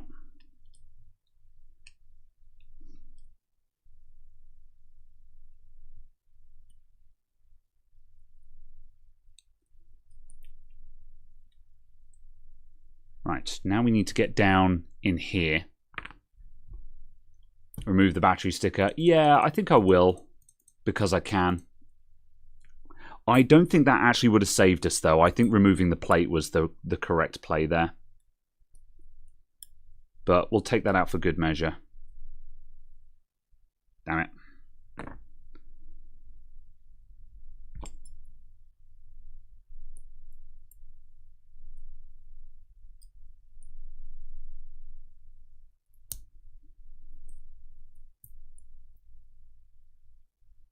There we go. All right. So now I need to get in there.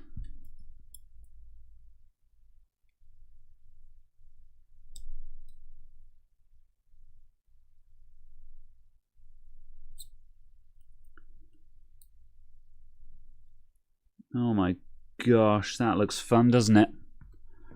What am I actually looking at here? Hold on, I need to hold it up to my eyeball. Is that a screw in there? It might be.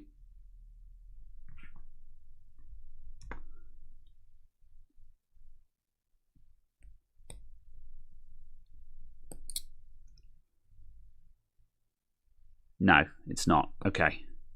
So must be these screws need to come out, and that will let the buttons come out, and then we can see if we can fix the action on it. Apparently this is a known problem with them. So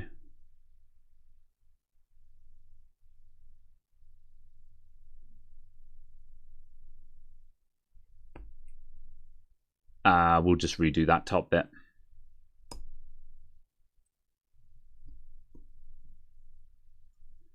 Whew.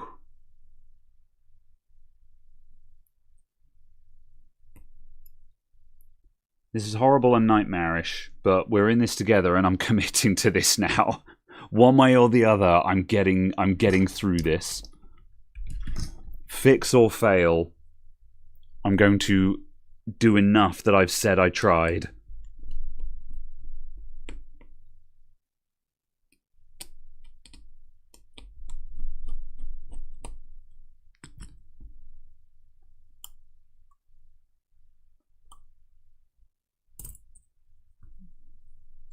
Right, what does that get me? That gets me that.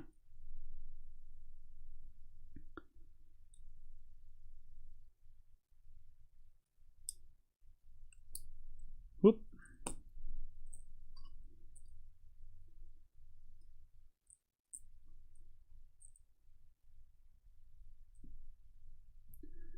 Right. Okay, I've got to hold this up to my eyeballs again. I think I can get it so you guys can see what I'm looking at. Right. There's a little bit of loose plastic there.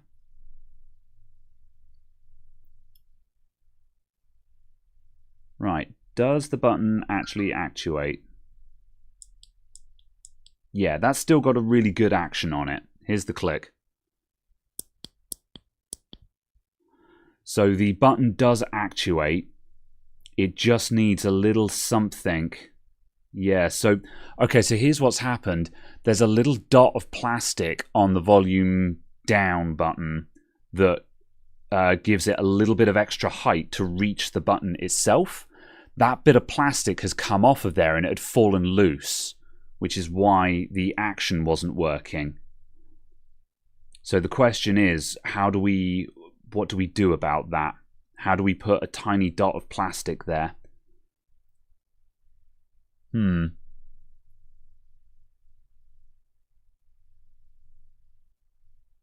Yeah, it was inside there and it was loose. I picked it up and then it dropped out.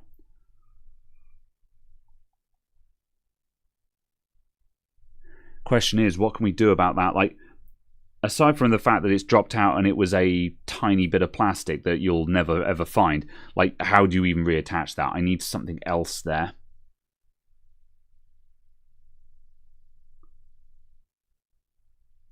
I wonder if just a tiny little dot of super glue, literally just a pinprick dot of super glue that makes a hard bump, that might be enough. Yeah, super glue, bit of baking soda. I don't even think we'll need the baking soda. I think literally just a tiny bit of super glue that will just make a hard bump there. I'm going to try that.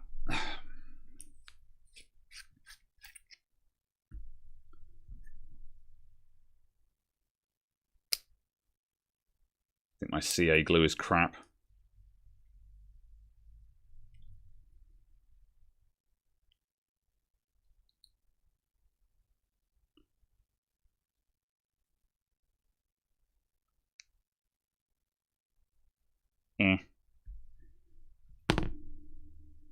Oop, okay, it's flowing. It's flowing. Right.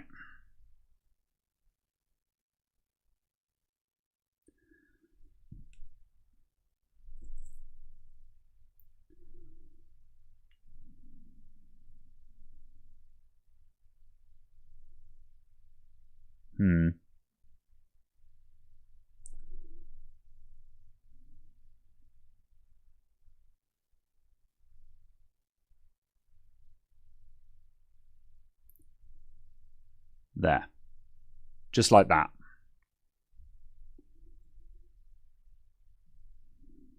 I put it down very carefully.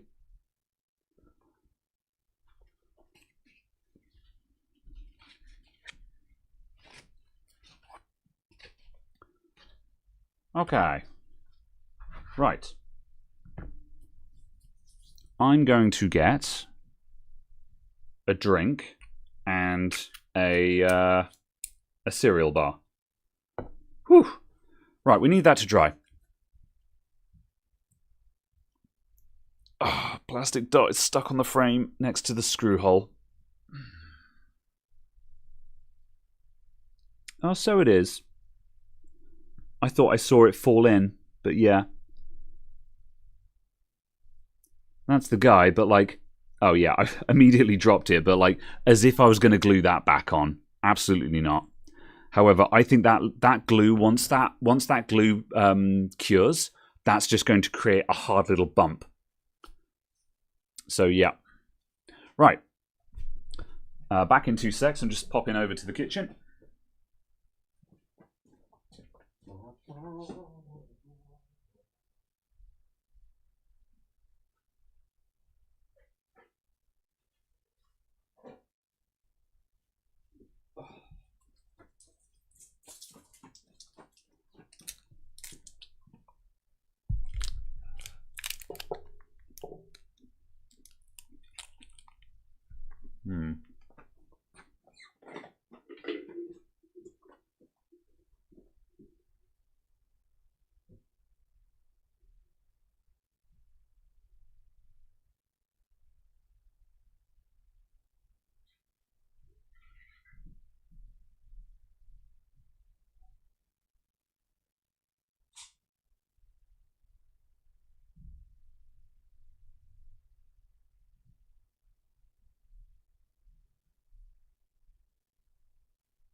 Right, UV to accelerate it.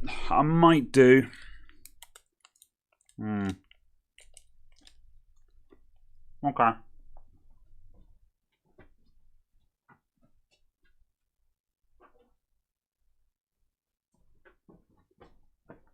I'm not convinced UV works very well with CA glue.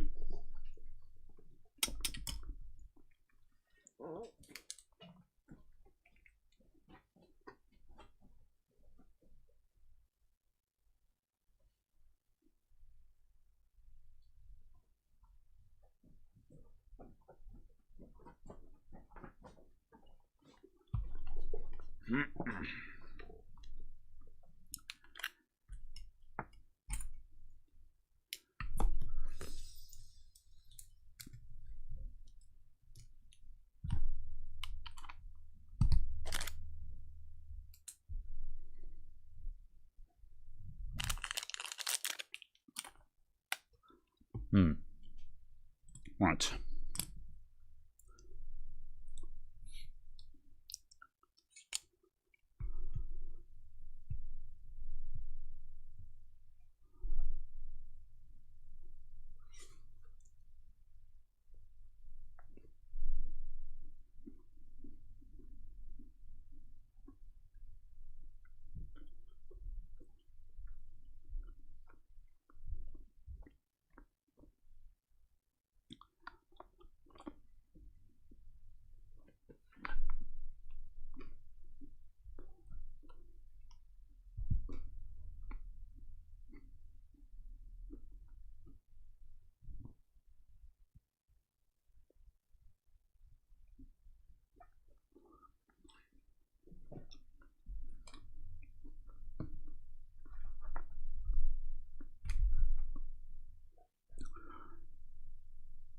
Right, I'm going to poke it.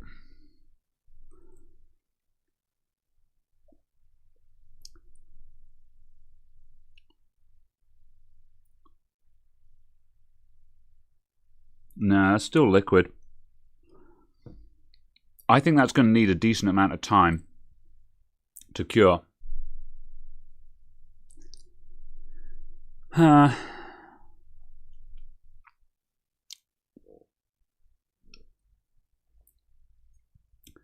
CA cures through moisture triggered. This is AI. Next.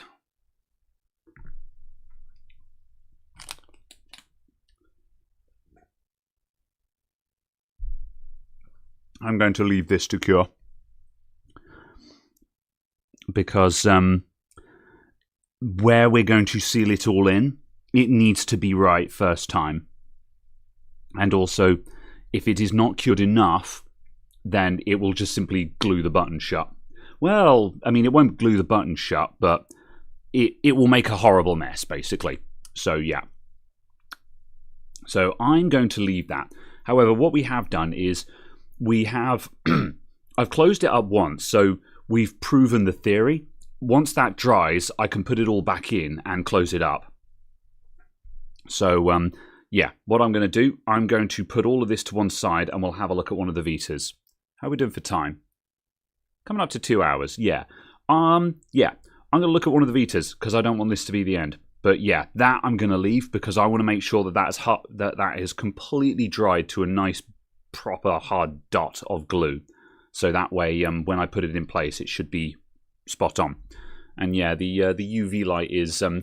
it's kind of like an IKEA light, yeah. I got it off eBay. It's handy, though, because you can clamp it onto the desk and then you can gooseneck it into place. So it's handy. So, yeah.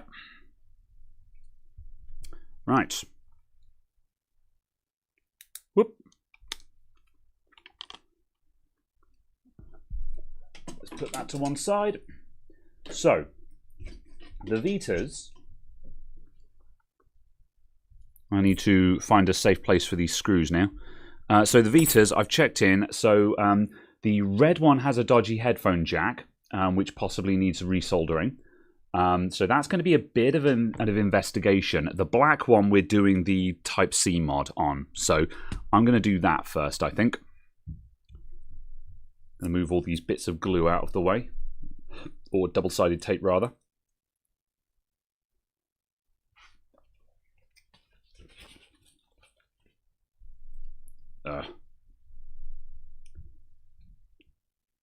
Problem with working with double-sided tape is you end up with little bits everywhere and you're finding them for days afterwards. Okay.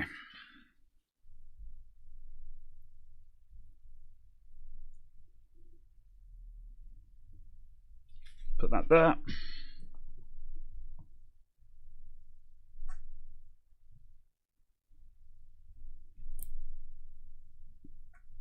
Right, that can go there. All right. Cool. Let's move this. Done with you. Tools. Tools. Tools. Whoops, bang the mic. Sorry, folks. Right, you're going to carefully go up there. You're going to carefully go there.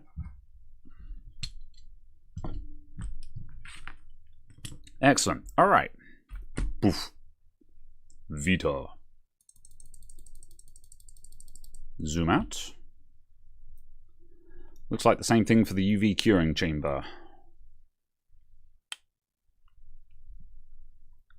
Yeah, I mean, it's UV source, basically. Cool, right. So we took these apart when we initially looked at them. Oh, what did I do with the screws? I put them all there. Good, yes. Gosh dang it. Right. Okay, so this one we're doing the Type-C port replacement to replace that knackered one. So I need to take this main circuit board out and desolder that port. And then we've got this converter module to go in place. So we've got to carry on taking this apart now. So let's start taking bits out.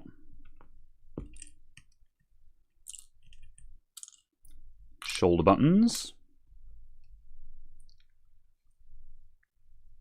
What's the deal with the battery there? Oh, okay, that's got a flex there, yeah. I was like, how is the battery connecting in? Cool.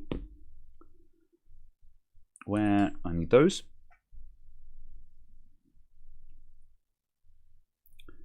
Camera. Are you coming up? That's kind of attached to the board. I think that'll all come off together. Can we take off this top bit? That's enough. That's clear. Okay. Boop. That's you.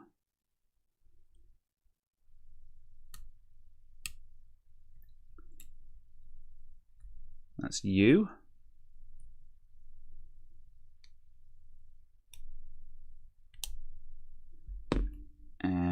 That's you. I'm going to take this one off from the other end as well, I think. Put that there. Right, and now we've got some screws.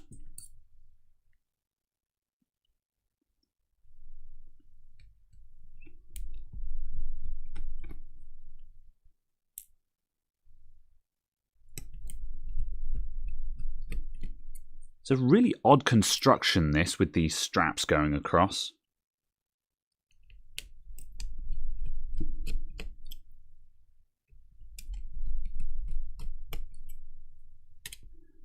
Boop, boop.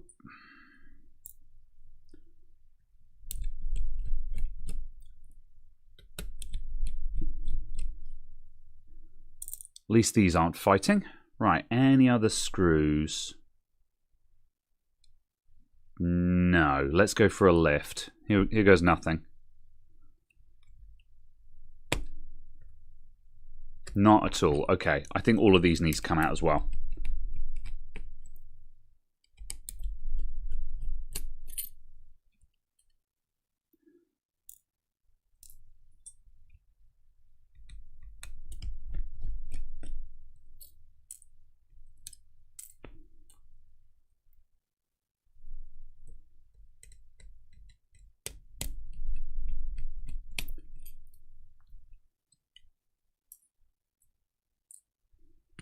Okay, second attempt. Starting to move.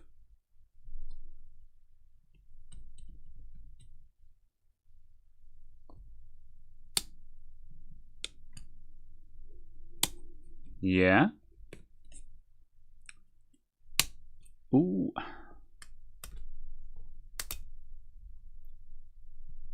We got any screws along the top? Nope.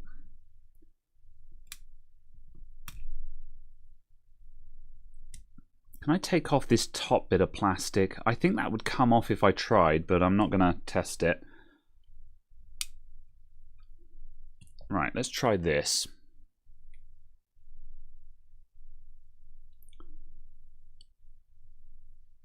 No. I think we've got to figure out this camera. I've also got to figure out how the screen attaches because I'm not sure. Oh, there's the camera. Aha! Screw under the camera.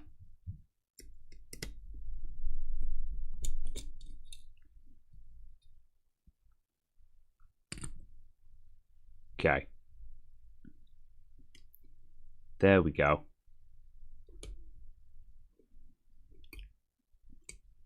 Right, what is holding me up now? Right, the display connector on the back is holding me up.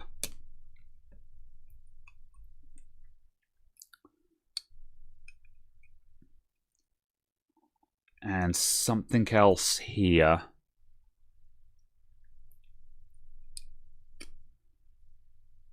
Oh man. I think this guy needs to come out at the same time.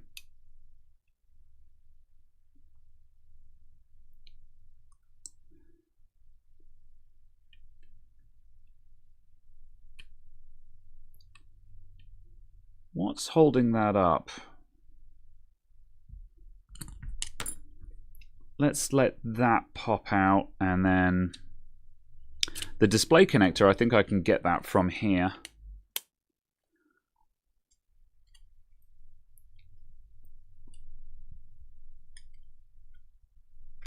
There's that. Now, what's this guy up at the top? Oh, there we go. All right, I kind of just eased that out. All right, this guy needs to come out so we can plug it in order for us to reassemble.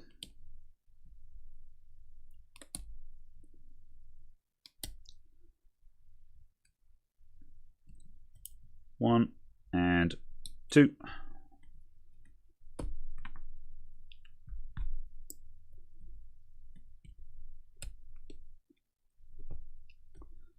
Right, that wants to do that.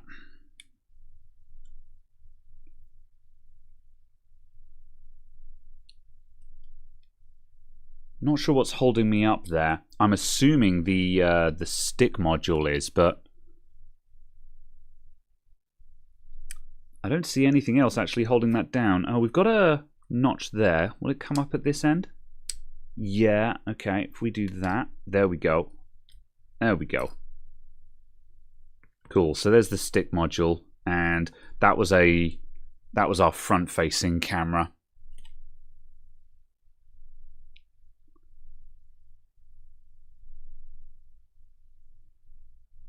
Are you going to come out? Yeah.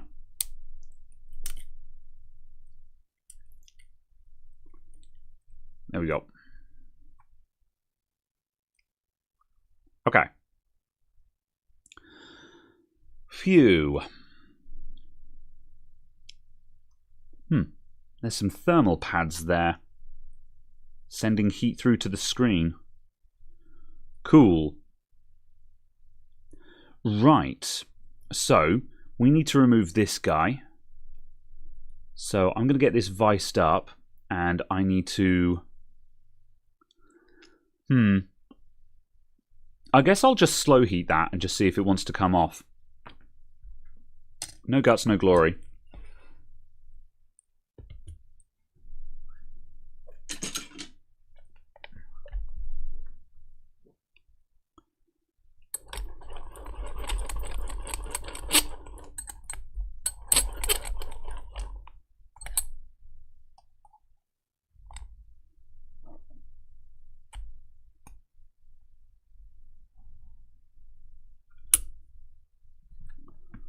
Right.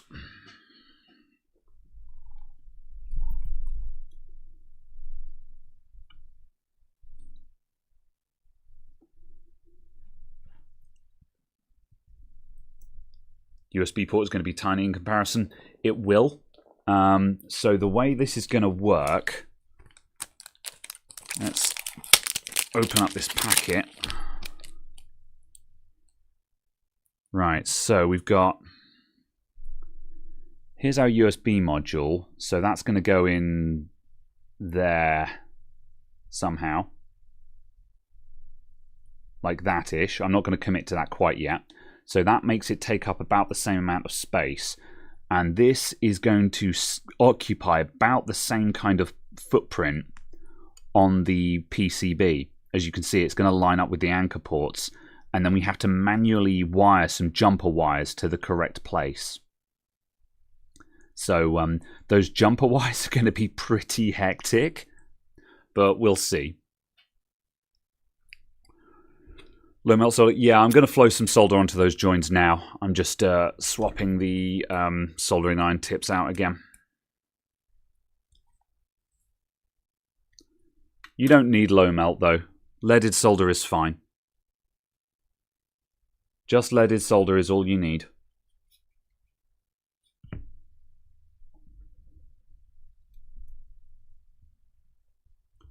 If the iPod Nano wasn't already a trial of Tiny Wires. Yeah, this is going to be a bit more interesting though, because it's not all glued together. Horrible.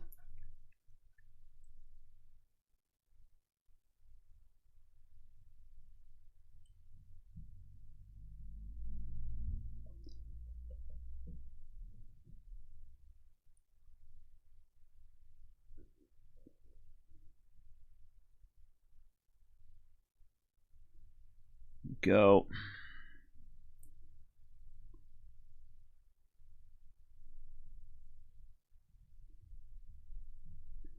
Question for me will be if I'm going to put some solder onto the pins. Never certain whether I should do that or not.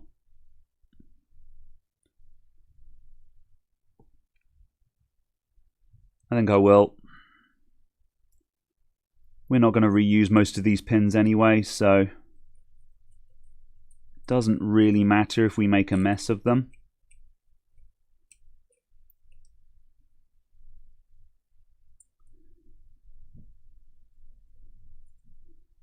And adding the extra solder there, that you might think, oh, that's just adding more thermal mass. No, it's fine.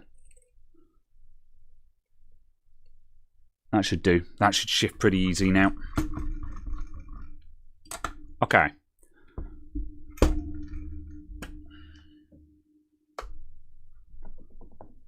Hot air.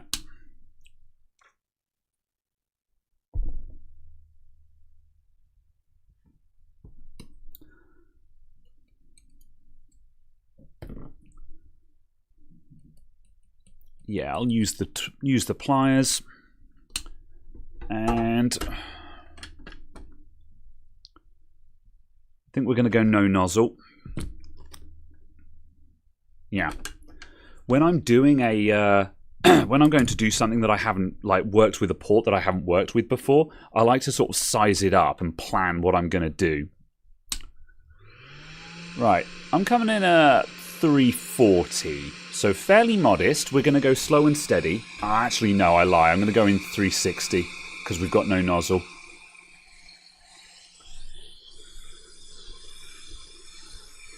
I might need more heat than this, but I'm going to try and go slowly and steady just so I don't cook everything.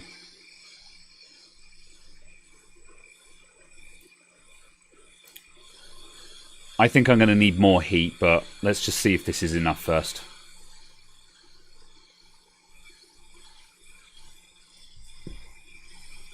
Where has the tweezers gone? I'm going to use the tweezers just to poke solder blobs so I can check my progress.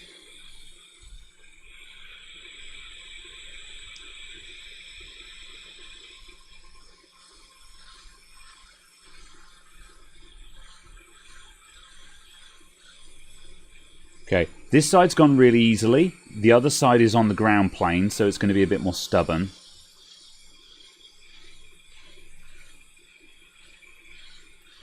Using this method as well is going to be less destructive on the connector itself. Now, this doesn't matter because the connector is already wrecked, but I like to try and remove things as if I need to protect it because it's good practice. So, you know, that this time it doesn't matter if I lunge the connector, but the next time it might matter. So we pretend that we're trying to look after it, and then when it matters, you've got the practice. I think we need more heat on this side. I don't think it's going to go. Yeah.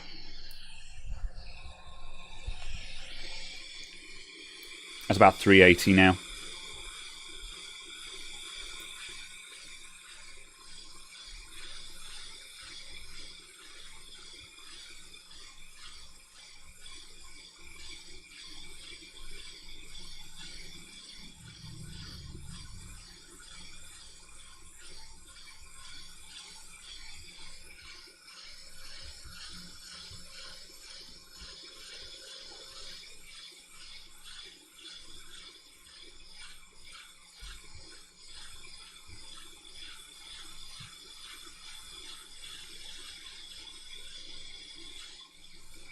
We're nearly there.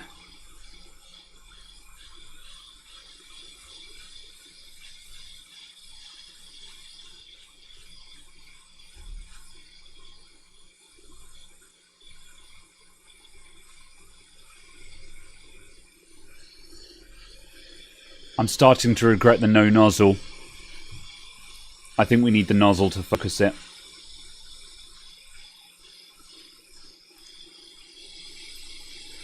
Or I might just give it a little bit more heat.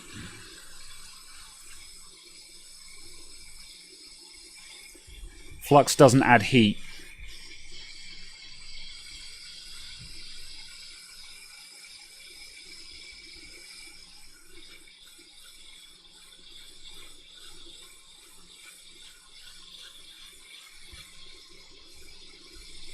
No, that one's going to need more.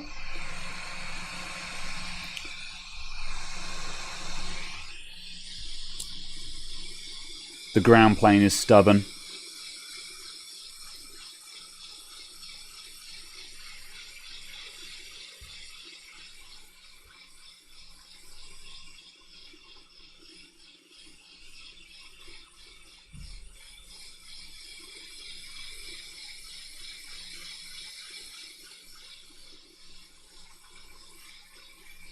Come on.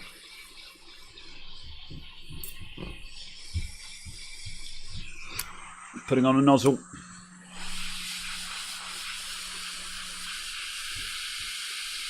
Come on, there you go. Now you're moving.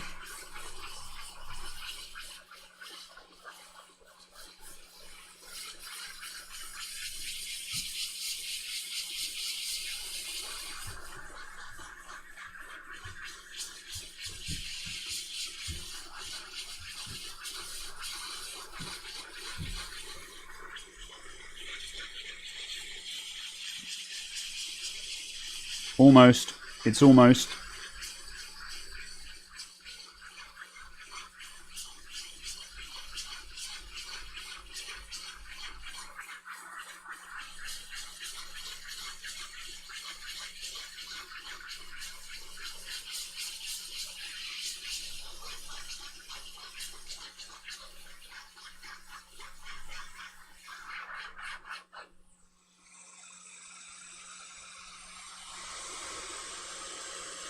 Okay. That fought me a lot. Definitely needed the nozzle there to focus the heat. Loads of people tell me no nozzle, but no nozzle just never works for me. I always find a nozzle works better.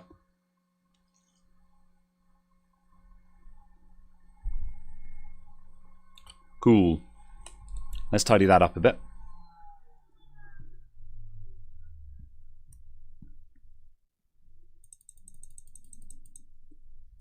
Zoom.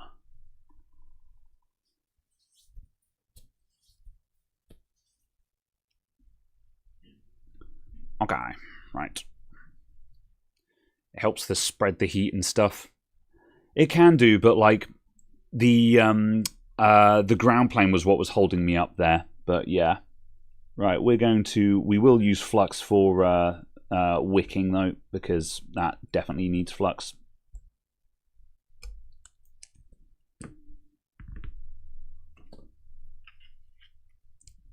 Whoop.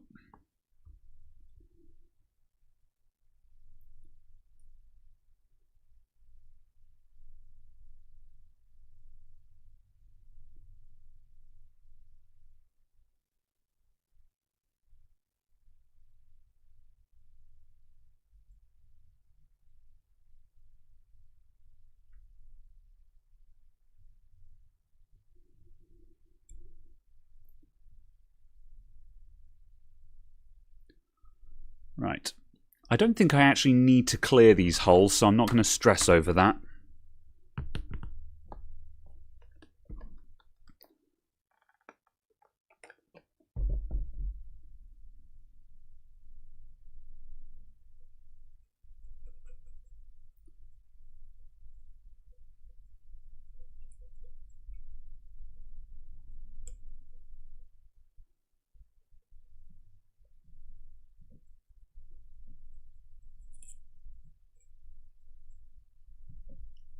There we go.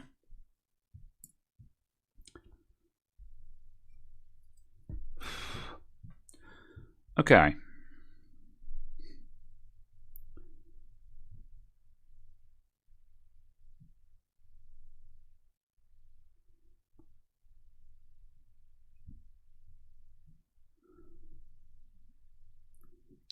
Right.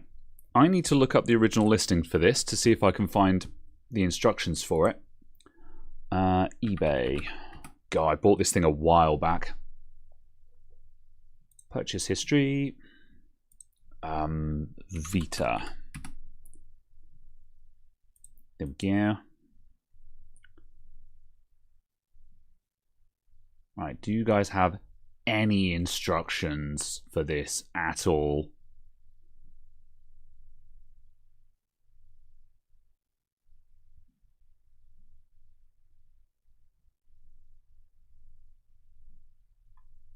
No. Watch upgrades on our YouTube channel or browse for more. Maybe I'll do that. Let's see. Vita. Oh, God damn it. There's no videos on it at all. Alright, in that case you don't get free exposure. Let's see. Might have to look up another install guide. Oh, how annoying. I know when Caradog and I were looking this up, we'd found pictures of how this thing went on, of how these went on. Right, let's see. Vita Type C port.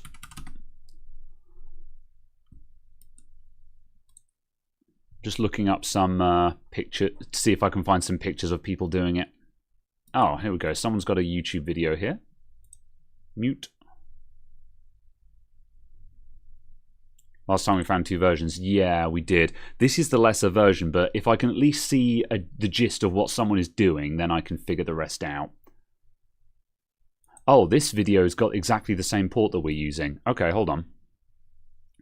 Display capture. Alright.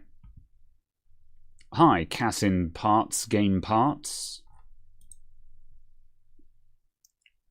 Alright, so as you can see, this guy's got the same port that we're using. So take apart the Vita. Cool.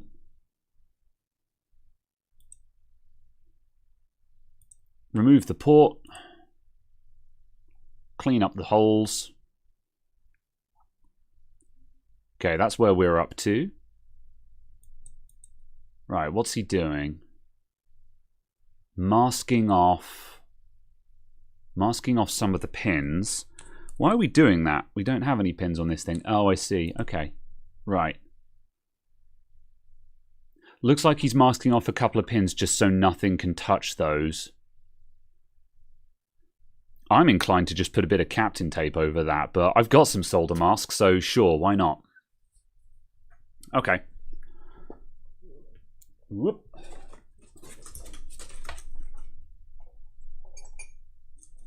Ooh.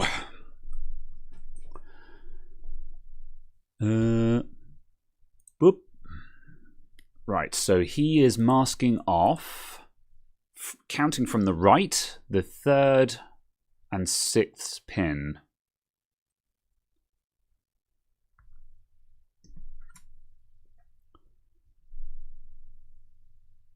I'm going to get this under the microscope, I think.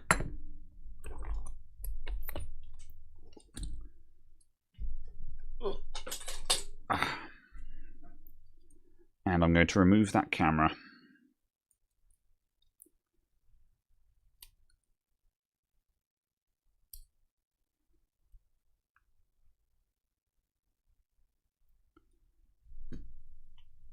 Am I going to try and put this into my little thing? No, it's not going to fit. Nope. Right, microscope.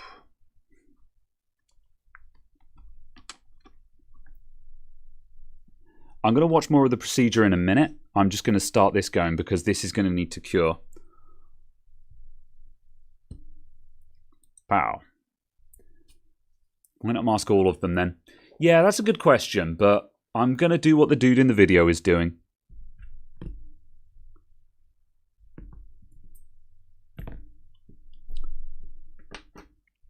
How long is the video? 6 minutes. Fine.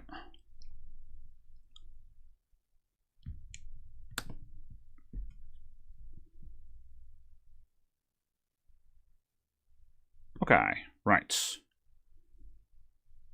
Ah, that's way too big. Have I got a... I need something a bit thinner. Let's get some super thin tweezers.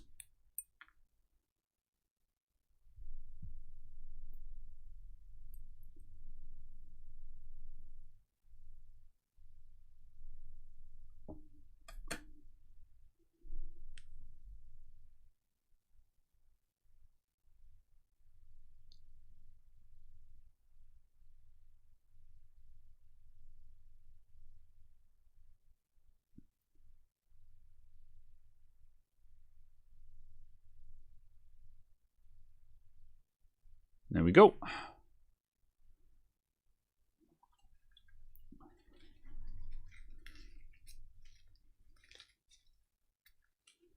Right, now I'll get the UV light on that. This stuff is UV curing, so...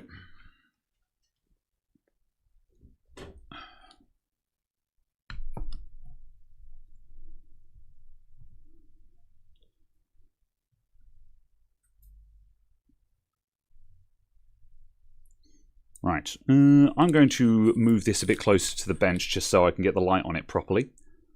Let's come off of microscope.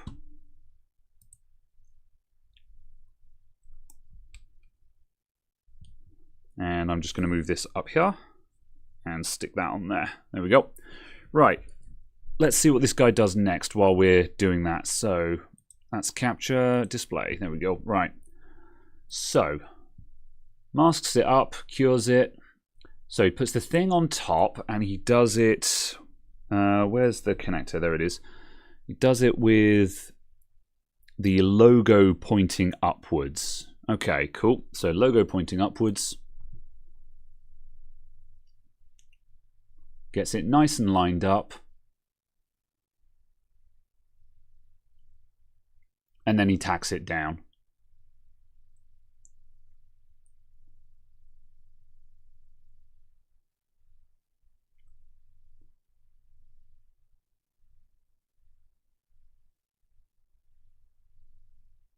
Right, then he hot airs it down. That seems a bit unnecessary because it's only anchor points.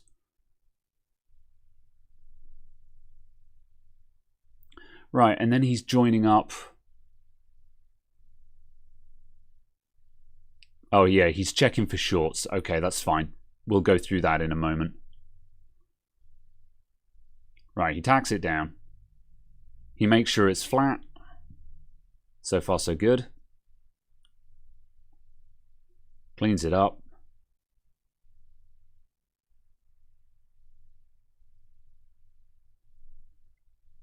Checking for shorts again, I guess. Okay.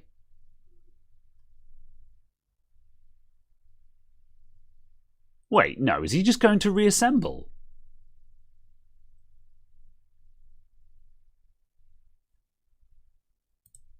I thought this thing needed jumper wires. How on earth does that work? Oh, I see. Oh, interesting. Okay. So...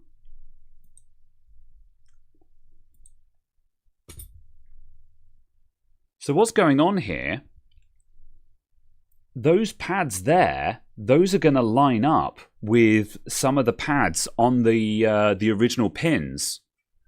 They just happen to line up perfectly. That's why he hot aired it. Okay, interesting. I'm almost not a fan of that. It's a really tidy approach because it doesn't require jumper wires, but also that feels like it's a much higher skill placement. But yeah. Okay, fair enough. I mean, it is soldered on. That's why he hot aired it. So where did he do that? Like, at this point, this is why he spent so long meticulously lining it up. I was watching... Hold on. Display capture. So I was watching him do this bit, and I was like, why is he so bothered about getting it so meticulously aligned? Why does it matter? But this is why, because you need it perfectly lined up. So he gets it roughly into position, so it's meticulously lined up. He tacks it in place, sticks some flux under there, and then he hot airs the whole thing. And at this point, I was like, why is he hot airing it? But he's hot airing it in order to melt those pins into place.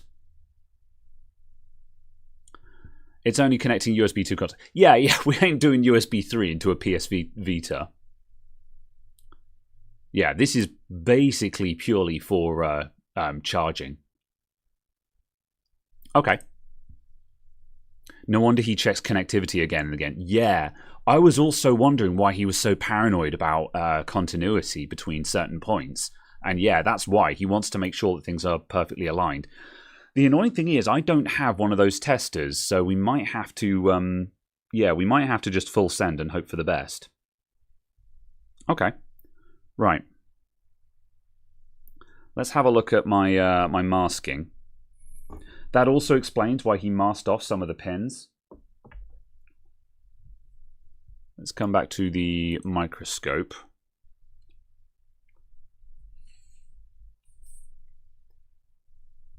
So,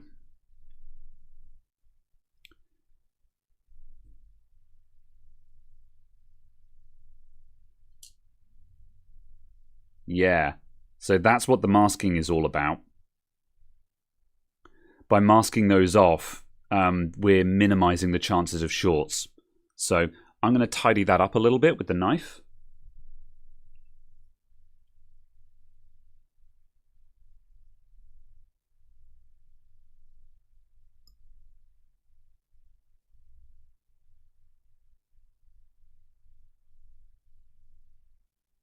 That'll be fine though. Cool. So we've got power, we've got data plus and data minus, and then it'll be getting ground just from any of the anchor points. So yeah, it has got data and power. So yeah. What are all the other contacts then? Yeah, HDMI, yeah, multimedia output, stuff like that. Stuff that the kind of person that still uses one of these almost certainly doesn't use. So, okay, right. So those pins have been tinned. So I'm not going to try and tin these up because he didn't. I will put some flux directly under there though.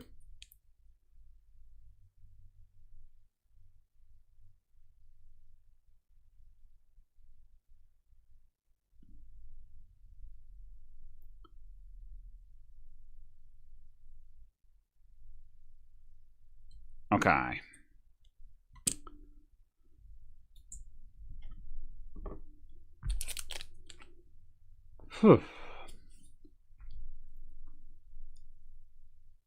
So that's just going to go on like that.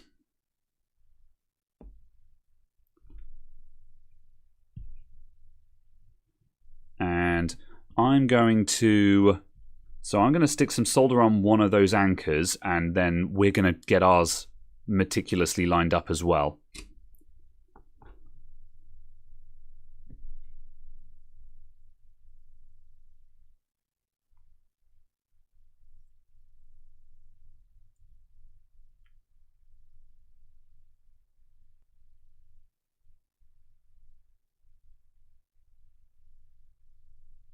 There's nowhere near enough solder there. I've got to fill up that anchor hole again.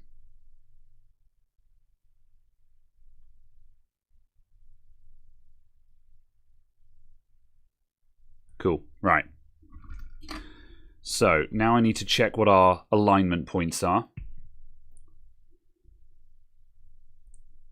So I'm just going to skip back on the video a little bit just to where he was lining it up, just so I can see what his reference points were.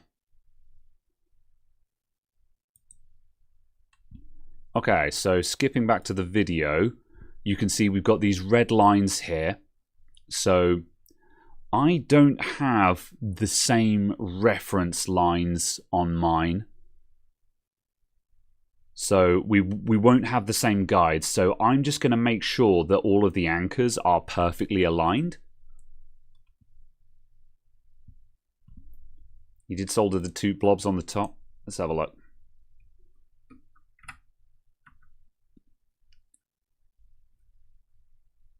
No, he didn't. Yep. Right. Whoop. Okay, right. Yeah, so I'm just going to make sure that these anchors are meticulously lined up in that case.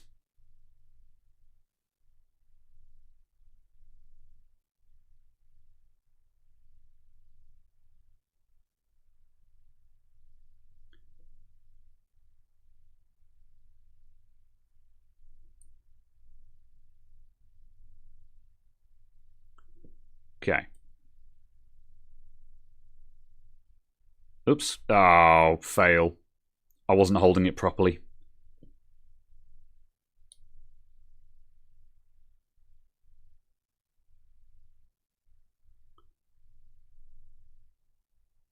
Right, that looks pretty good. So, let's see where he probed. Okay, right, I'm going to unmute the video a moment.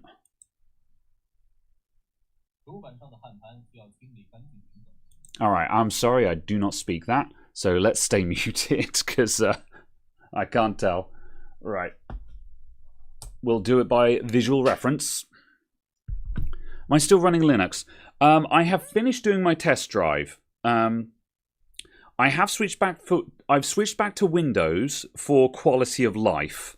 However, I did get most things working. I'll cover all of this in the video when it comes out. But the long and the short of it is, I had pretty much everything working, just everything was a slight compromise, and Windows still does what I want it to do. So the long and the short of it is, I did get everything working, Linux did work, but right now I would still prefer to be on Windows just because the quality of life was better. So yeah. Right. Watching video. Right, he tacks down the anchors.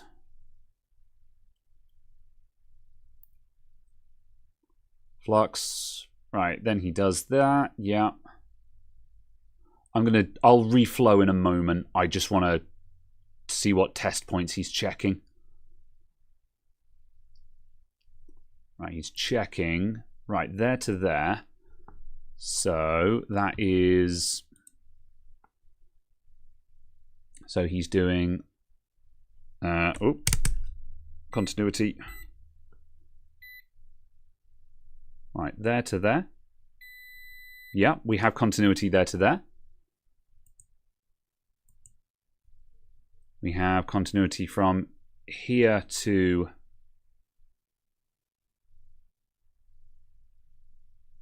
Not yet. That probably needs the reflow to work. So what we've got here, this is probably our power line. That's probably power. And these are probably our two data lines because they're going through a filter and then up into this bit. Have we got the other one at least? Maybe? No. I think... Oh yeah, that one's there. That one? No. We're missing that one. I think I'm going to reflow it and see if that comes through. Let's go for it. I'll tack down the other anchor points first. Where did my... Oh, I'm holding on to it.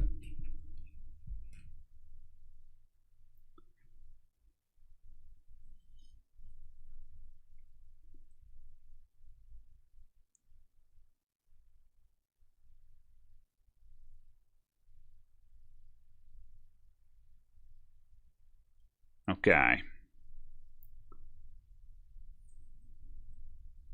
Right. Now we need to blast the whole thing with hot air and hopefully not wreck the port.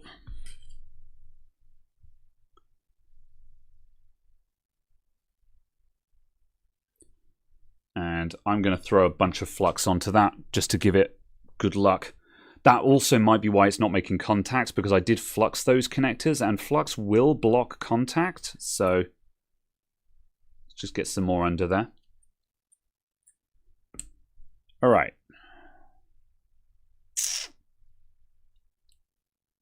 $370. Good luck, everyone. All right.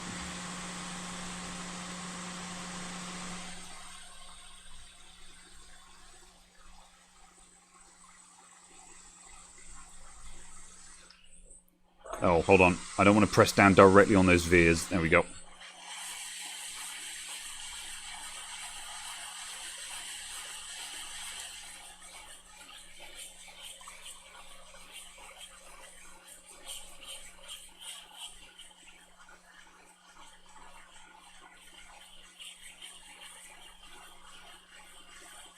So I'm looking for the top right anchor to flow.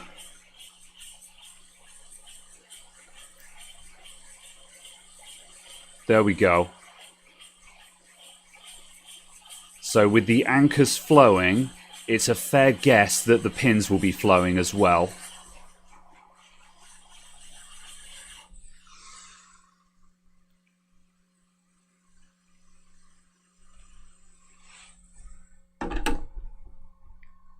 Okay. Let's try our continuity again.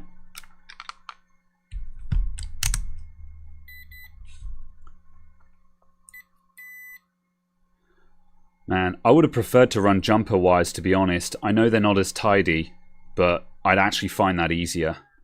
Let's get this metal plate out of the way.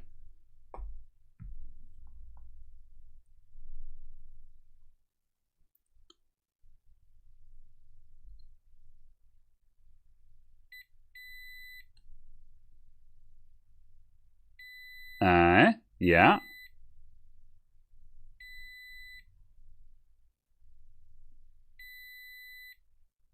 And they're not shorted together.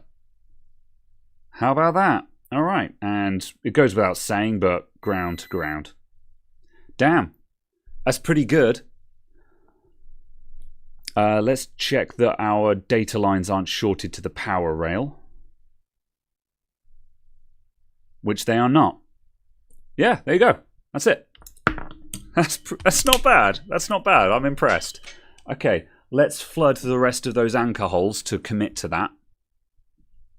This port is only for power. Firephone, are you paying any attention whatsoever? We literally went through them and I literally pointed them out. So we've got power. That's our power line. It goes to the 2 pins that were there. Then the other 2 pins there are data plus and data minus, which are going through that filter into this USB controller chip. And then the ground is coming through the anchor holes. So we have USB there. All right. Fluid fill. Get in there.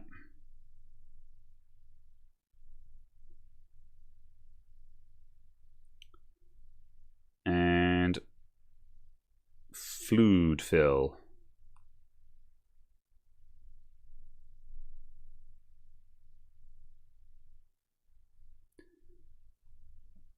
Cool. All right, and that one looks like a black hole. However, it's actually got a really neat pillow on it, so that's good. That one looks fine. I'm just going to run the iron over all of those one more time for good measure.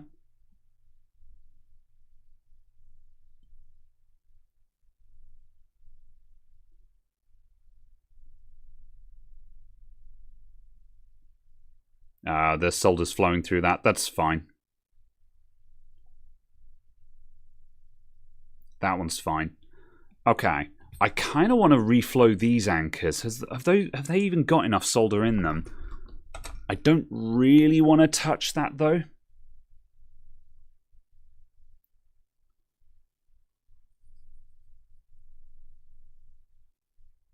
Oh, that's pretty crap. Yeah, I'll give that some more. However, it is flat. Yeah, we can add some more solder on that side. And I'll get those anchors from the back as well. Okay.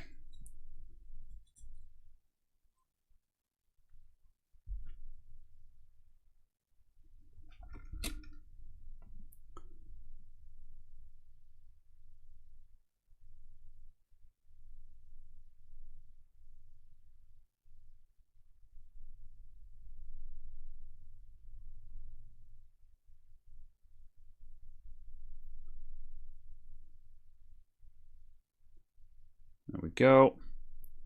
I'm lingering on these holes because we've got to heat the solder going all the way through. Not just the stuff on the surface. Come on, there we go.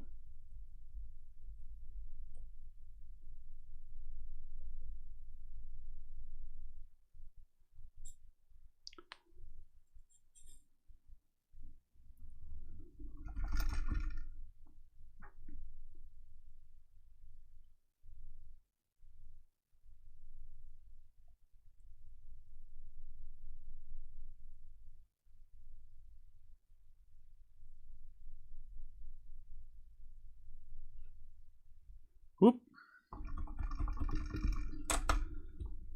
I use Mechanic HXT100, which is about 4060.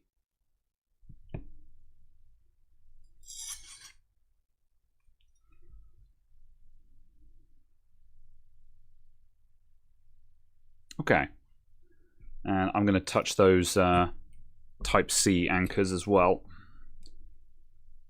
Well, at least the main ones.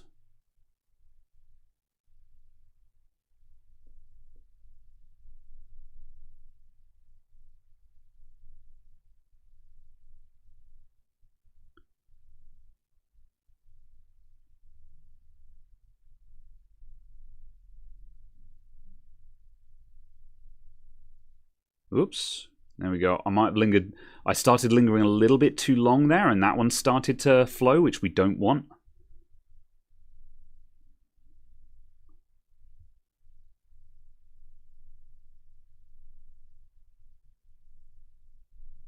Cool.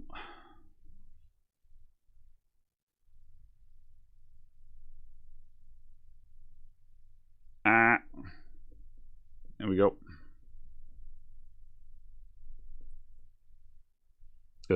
No, I don't like that. Let's try that a second time.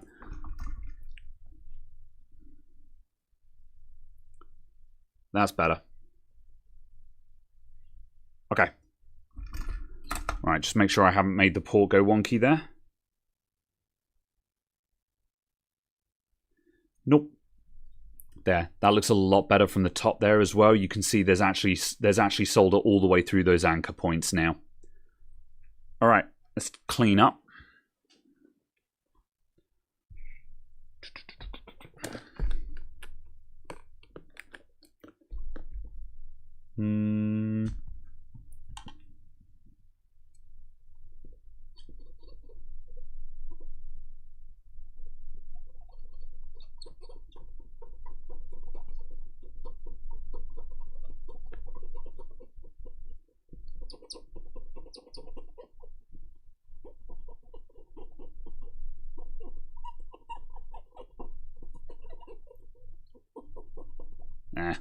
Toothbrush time.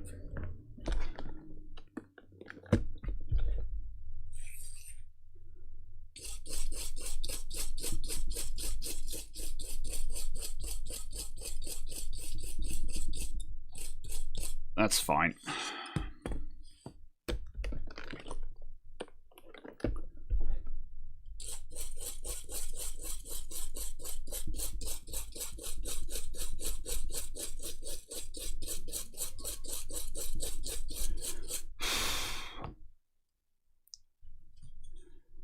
There we go. All right. I'll check the continuity one more time just in case, but I can't see a world where that's moved. I was pretty careful there. Power. Data no. Data no. Data. Data no. Data. Data no. Excellent. And ground point to ground point, but yeah. Excellent.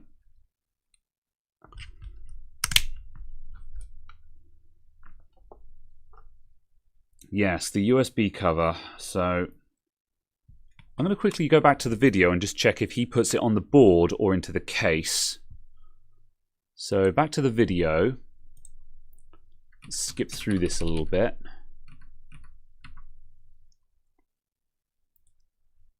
Right, looks like he fits it as is, and then he's going to put it in afterwards. Camera, yeah, he puts it in last. That just fills in the space. Yeah. Cool.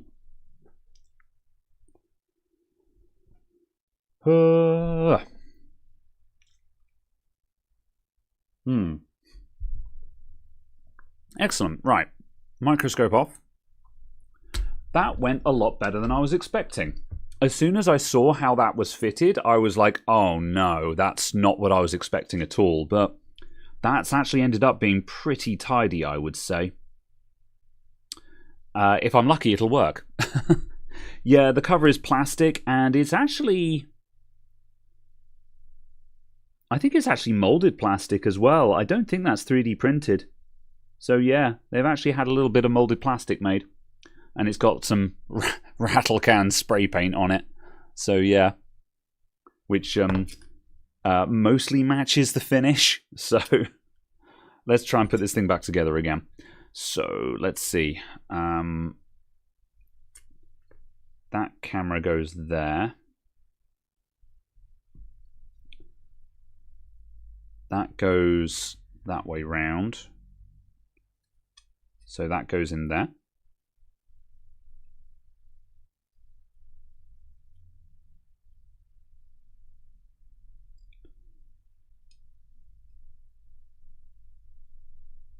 Good.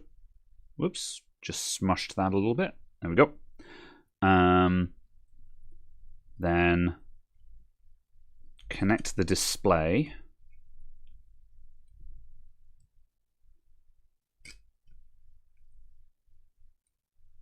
Not even going to try and give you guys a view of me doing that. Oh, actually, I might. What if I did that, though? Haha.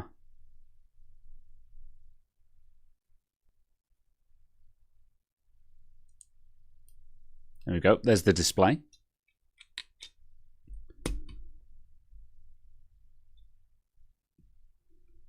Right, the camera goes in there. Then that goes in there.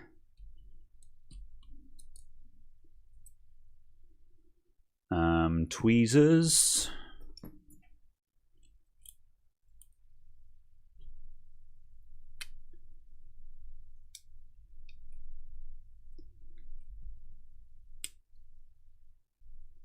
Right, what's holding me up from putting this back in?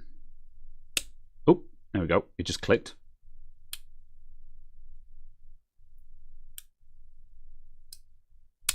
Oh yeah, it's got some little lugs in the corners. There we go. Okay, let's pull the camera back out.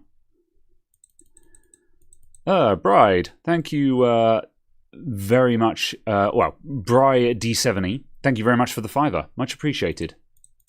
I'm just going to pull out so I'm not too close. Whew.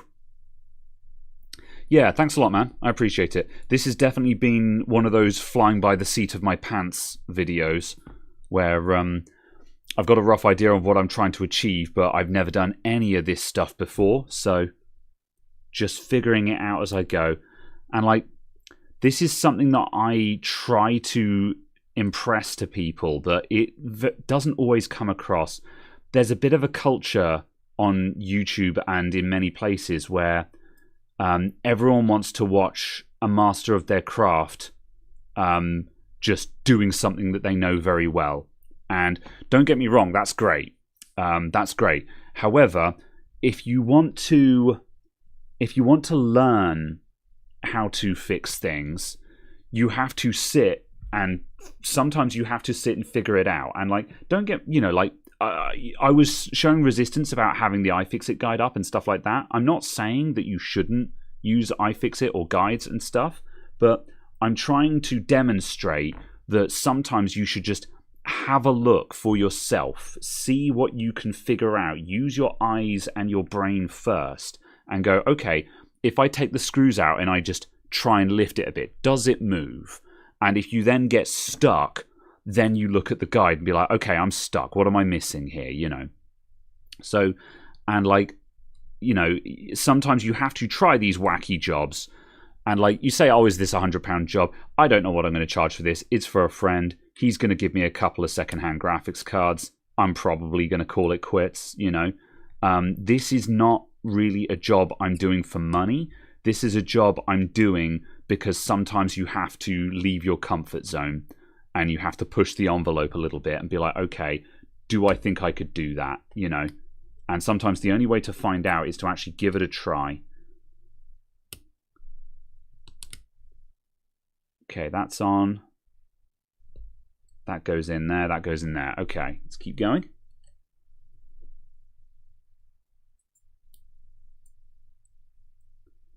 And yeah, this journey has been a 3-hour stream of me going exceedingly slowly, but I've never done this before. So, or rather, when I say I've never done this, you know, I've never disassembled a Vita and put a Type-C port on it, or I've never taken a iPod Nano 6th gen apart. So you have to go slowly and just kind of figure that out.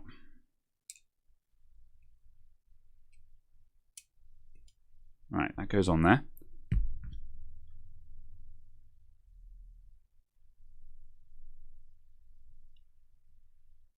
Whoop. Cool. Camera. How did that work? Oh, that goes like that. Okay. A little bit of corrosion on there.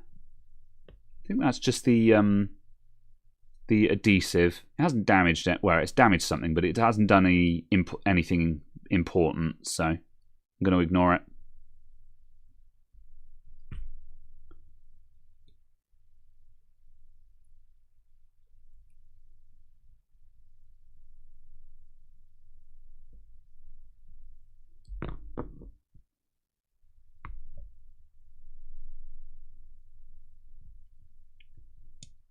How does this camera work? I just go in like that, I guess.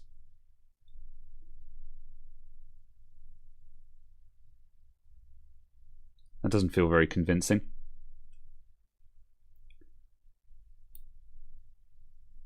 Yeah. Okay. Well, if it lines up with the hole on the back casing, then we'll be fine. Let's start putting these straps across it again. Right. M1, so M for main. That goes there.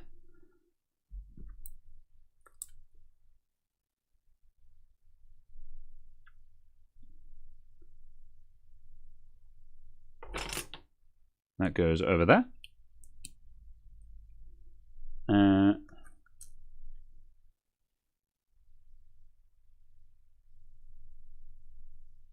That probably goes there. Yep, cool. All right, screws.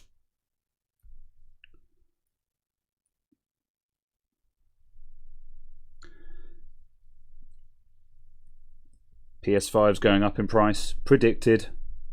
Everyone said it was going to happen. Not surprising. Getting really close to PC prices. Yeah, they kind of are. Like, everyone's complaining about the cost of PCs, and it is high, but they're not out of reach. Like, as soon as you drop to like 16 gigs of RAM, you can totally build a PC now. And like, obviously, building a PC with a single 16 gig RAM stick in it is kind of awful. I'm not saying it's good. I'm not saying it's fixed, but it can be done. And yeah, I still think you would probably get a better experience than buying a console. Especially at the moment where it just, I don't know, like the PS5 is a powerful console, but I just don't feel like it has a lot going on for it. Maybe I just don't care about console games, but I feel like PC gaming just offers such a significantly more social gaming experience. I just can't see how I would go for a console. Port covers. Yeah, those go on in a moment.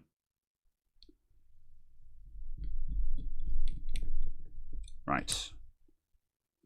Yeah, those went over the top of this bit here.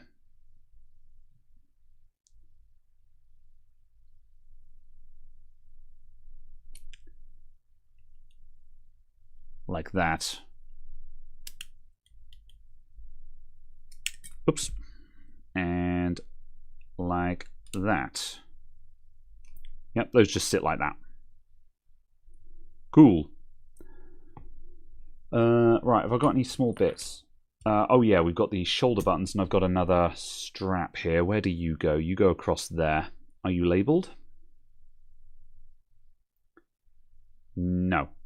However, I remember that little tab went to the main board, because I made a mental note of that when I was taking it apart.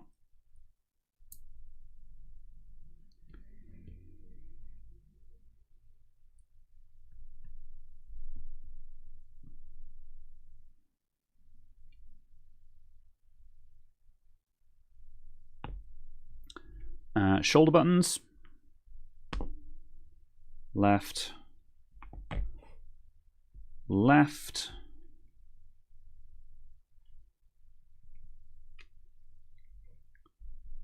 And right.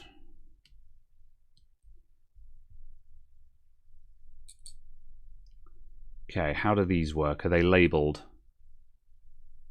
They're different and they're not labelled.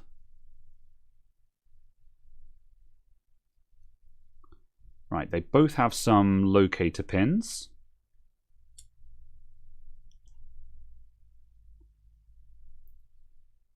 How about that? And if that was that, then this would be... I think they go the other way around.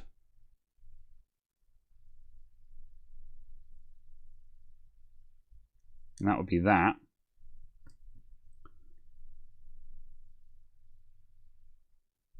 Not convinced about that. Let's try swapping them over.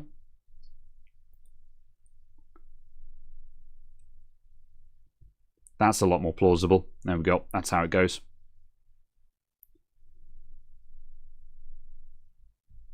Yeah.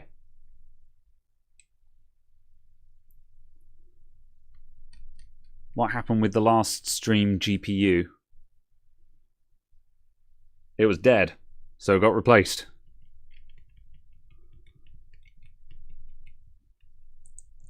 Right. Cool. Right, I think we're ready for the back cover. So this is going to go on like that. So we've got stuff to go in at the bottom. So that's going to go on there, and that's going to go in there. Right, here we go. So this wants to go in at this point now. So let's try that.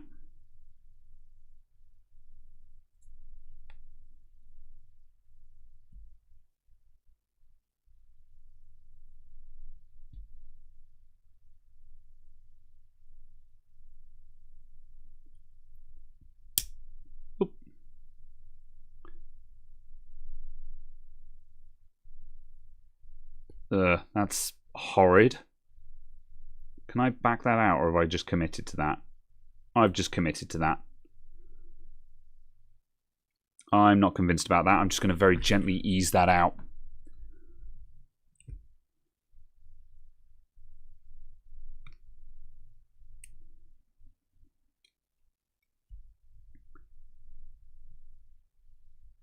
I can't see how else it would have gone in, though.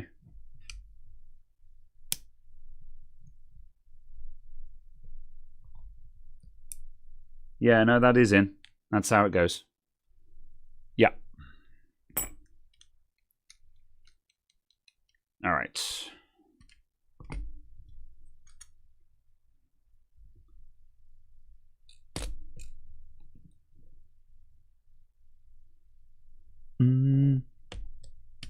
One.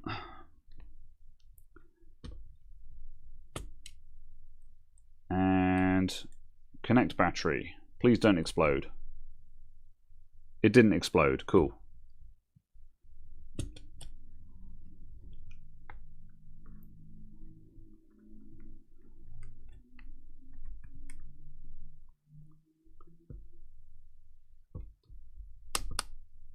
Cool. Camera's lining up. That just squishes in. All right. Okay, let's put some screws in that and we'll see if it works. 1, 2, 3, 4, and then there's 2 in the bottom. 2. Are the screws in this one? Yes.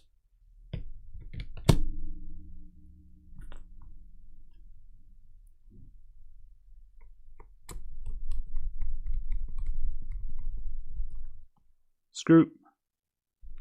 Oh. Long screw? No, we're fine. I just suddenly remembered size chilling warning from 3 hours ago.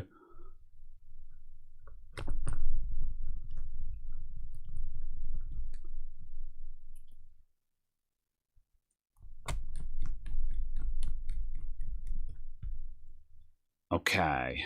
And...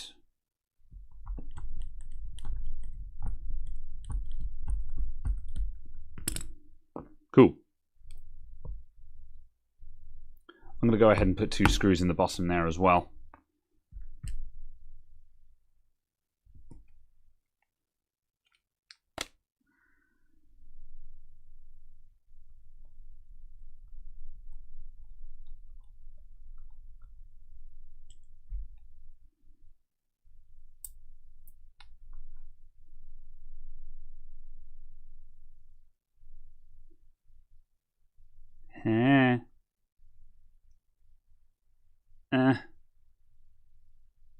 Get in. There we go.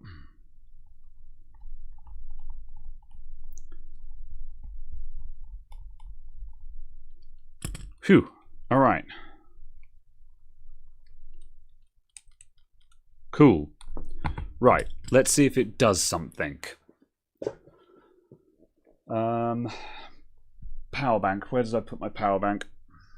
On top of the computer. Right.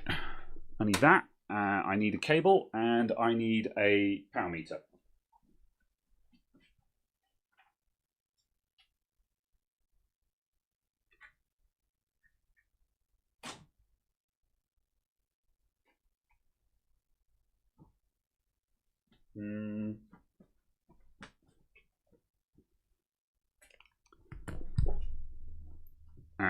Right.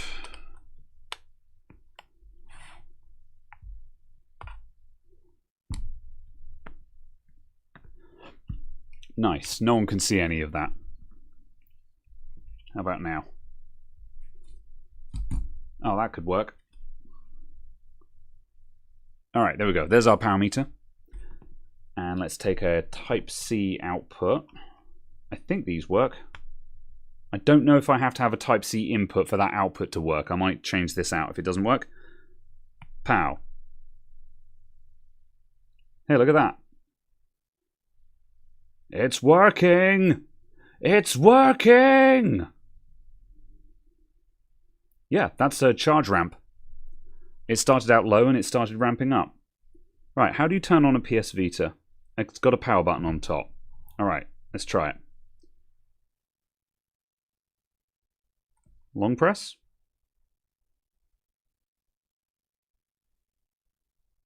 Right, it's not turning on at the moment. We have got a charge light though. I think the battery is just mega dead. However, you can see we've got a charge light that's flashing there.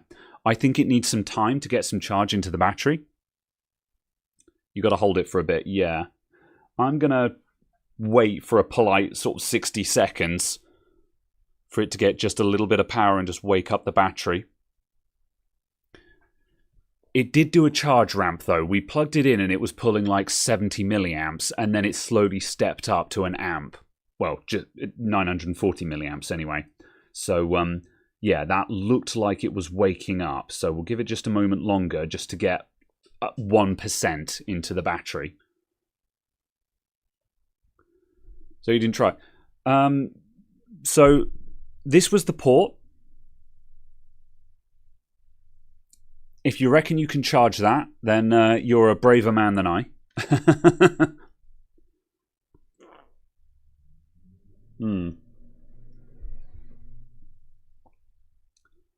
Let's try it again. Power button.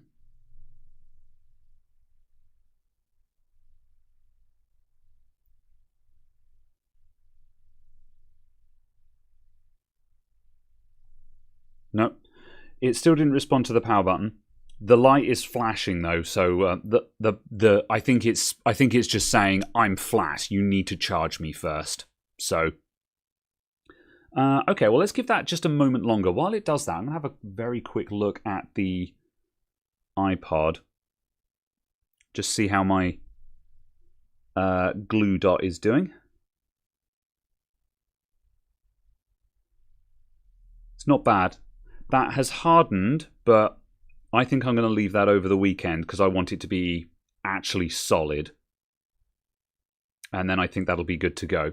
So yeah, we're not going to complete the iPod today, but I think we got far enough with the iPod that I know what I'm doing to reassemble that now.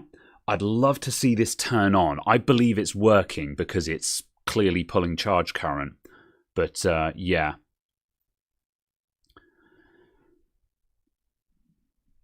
Yeah, as I say, it fully cures within 24 hours. Normally it's like sort of touch safe within an hour or two, and it's had an hour.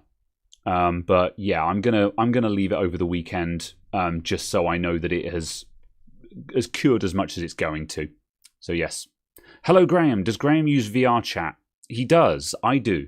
I am a VR chat user. If you have a question, I may answer it. All right, that port looks pretty good as well. That's ended up being a pretty flush finish. I'm impressed with that. I really wasn't sure how well this was going to go, but yeah.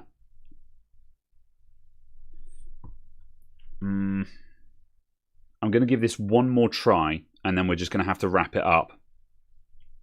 At this point, I've no reason to believe that it won't work, but it would be really nice if we could see something appear on the screen. What do you think of VR chat? I think you need to have friends on VR chat. It's not a great. VR chat is not a good solo experience. Like public rooms kind of suck. There is a certain kind of person that enjoys public spaces on VR chat, but I think if you want to get into VR chat, you need to have friends who are on VR chat, and you need to go and explore with them and hang out with them. It is satanic. It certainly is. Oh, did you just turn off? I think my thing went to sleep. Wake up. Okay. Let's try it again. Come on. I'm gonna watch the power meter. If the power meter spikes, then we know it's doing something.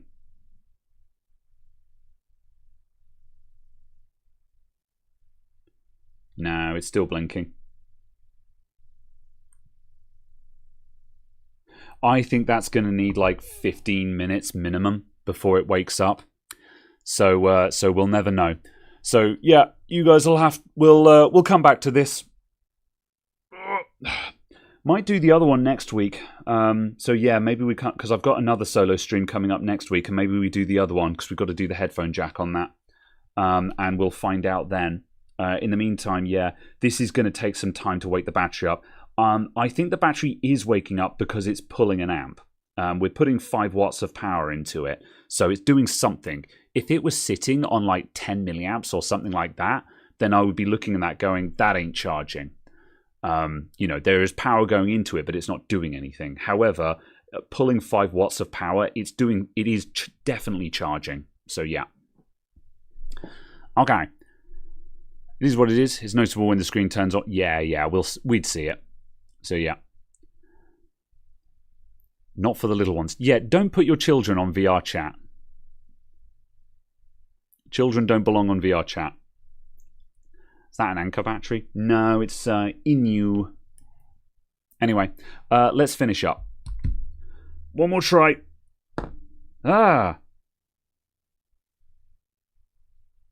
No, still nothing. Okay, fine, whatever. Right, thank you everyone for tuning in. Wow, I was peeking the microphone there. Thank you everyone for tuning in. I'll be back next week solo again because Caradog is going to be in Monte Carlo for a while. And I might do the other Vita, or I might do something else just to shake it up. I need to get these damn things done because I've been sitting on these for like 6 months now. So I need to get them finished. But I'll see what I feel like next weekend. Anyway, thank you for tuning in. Thanks for the super chats.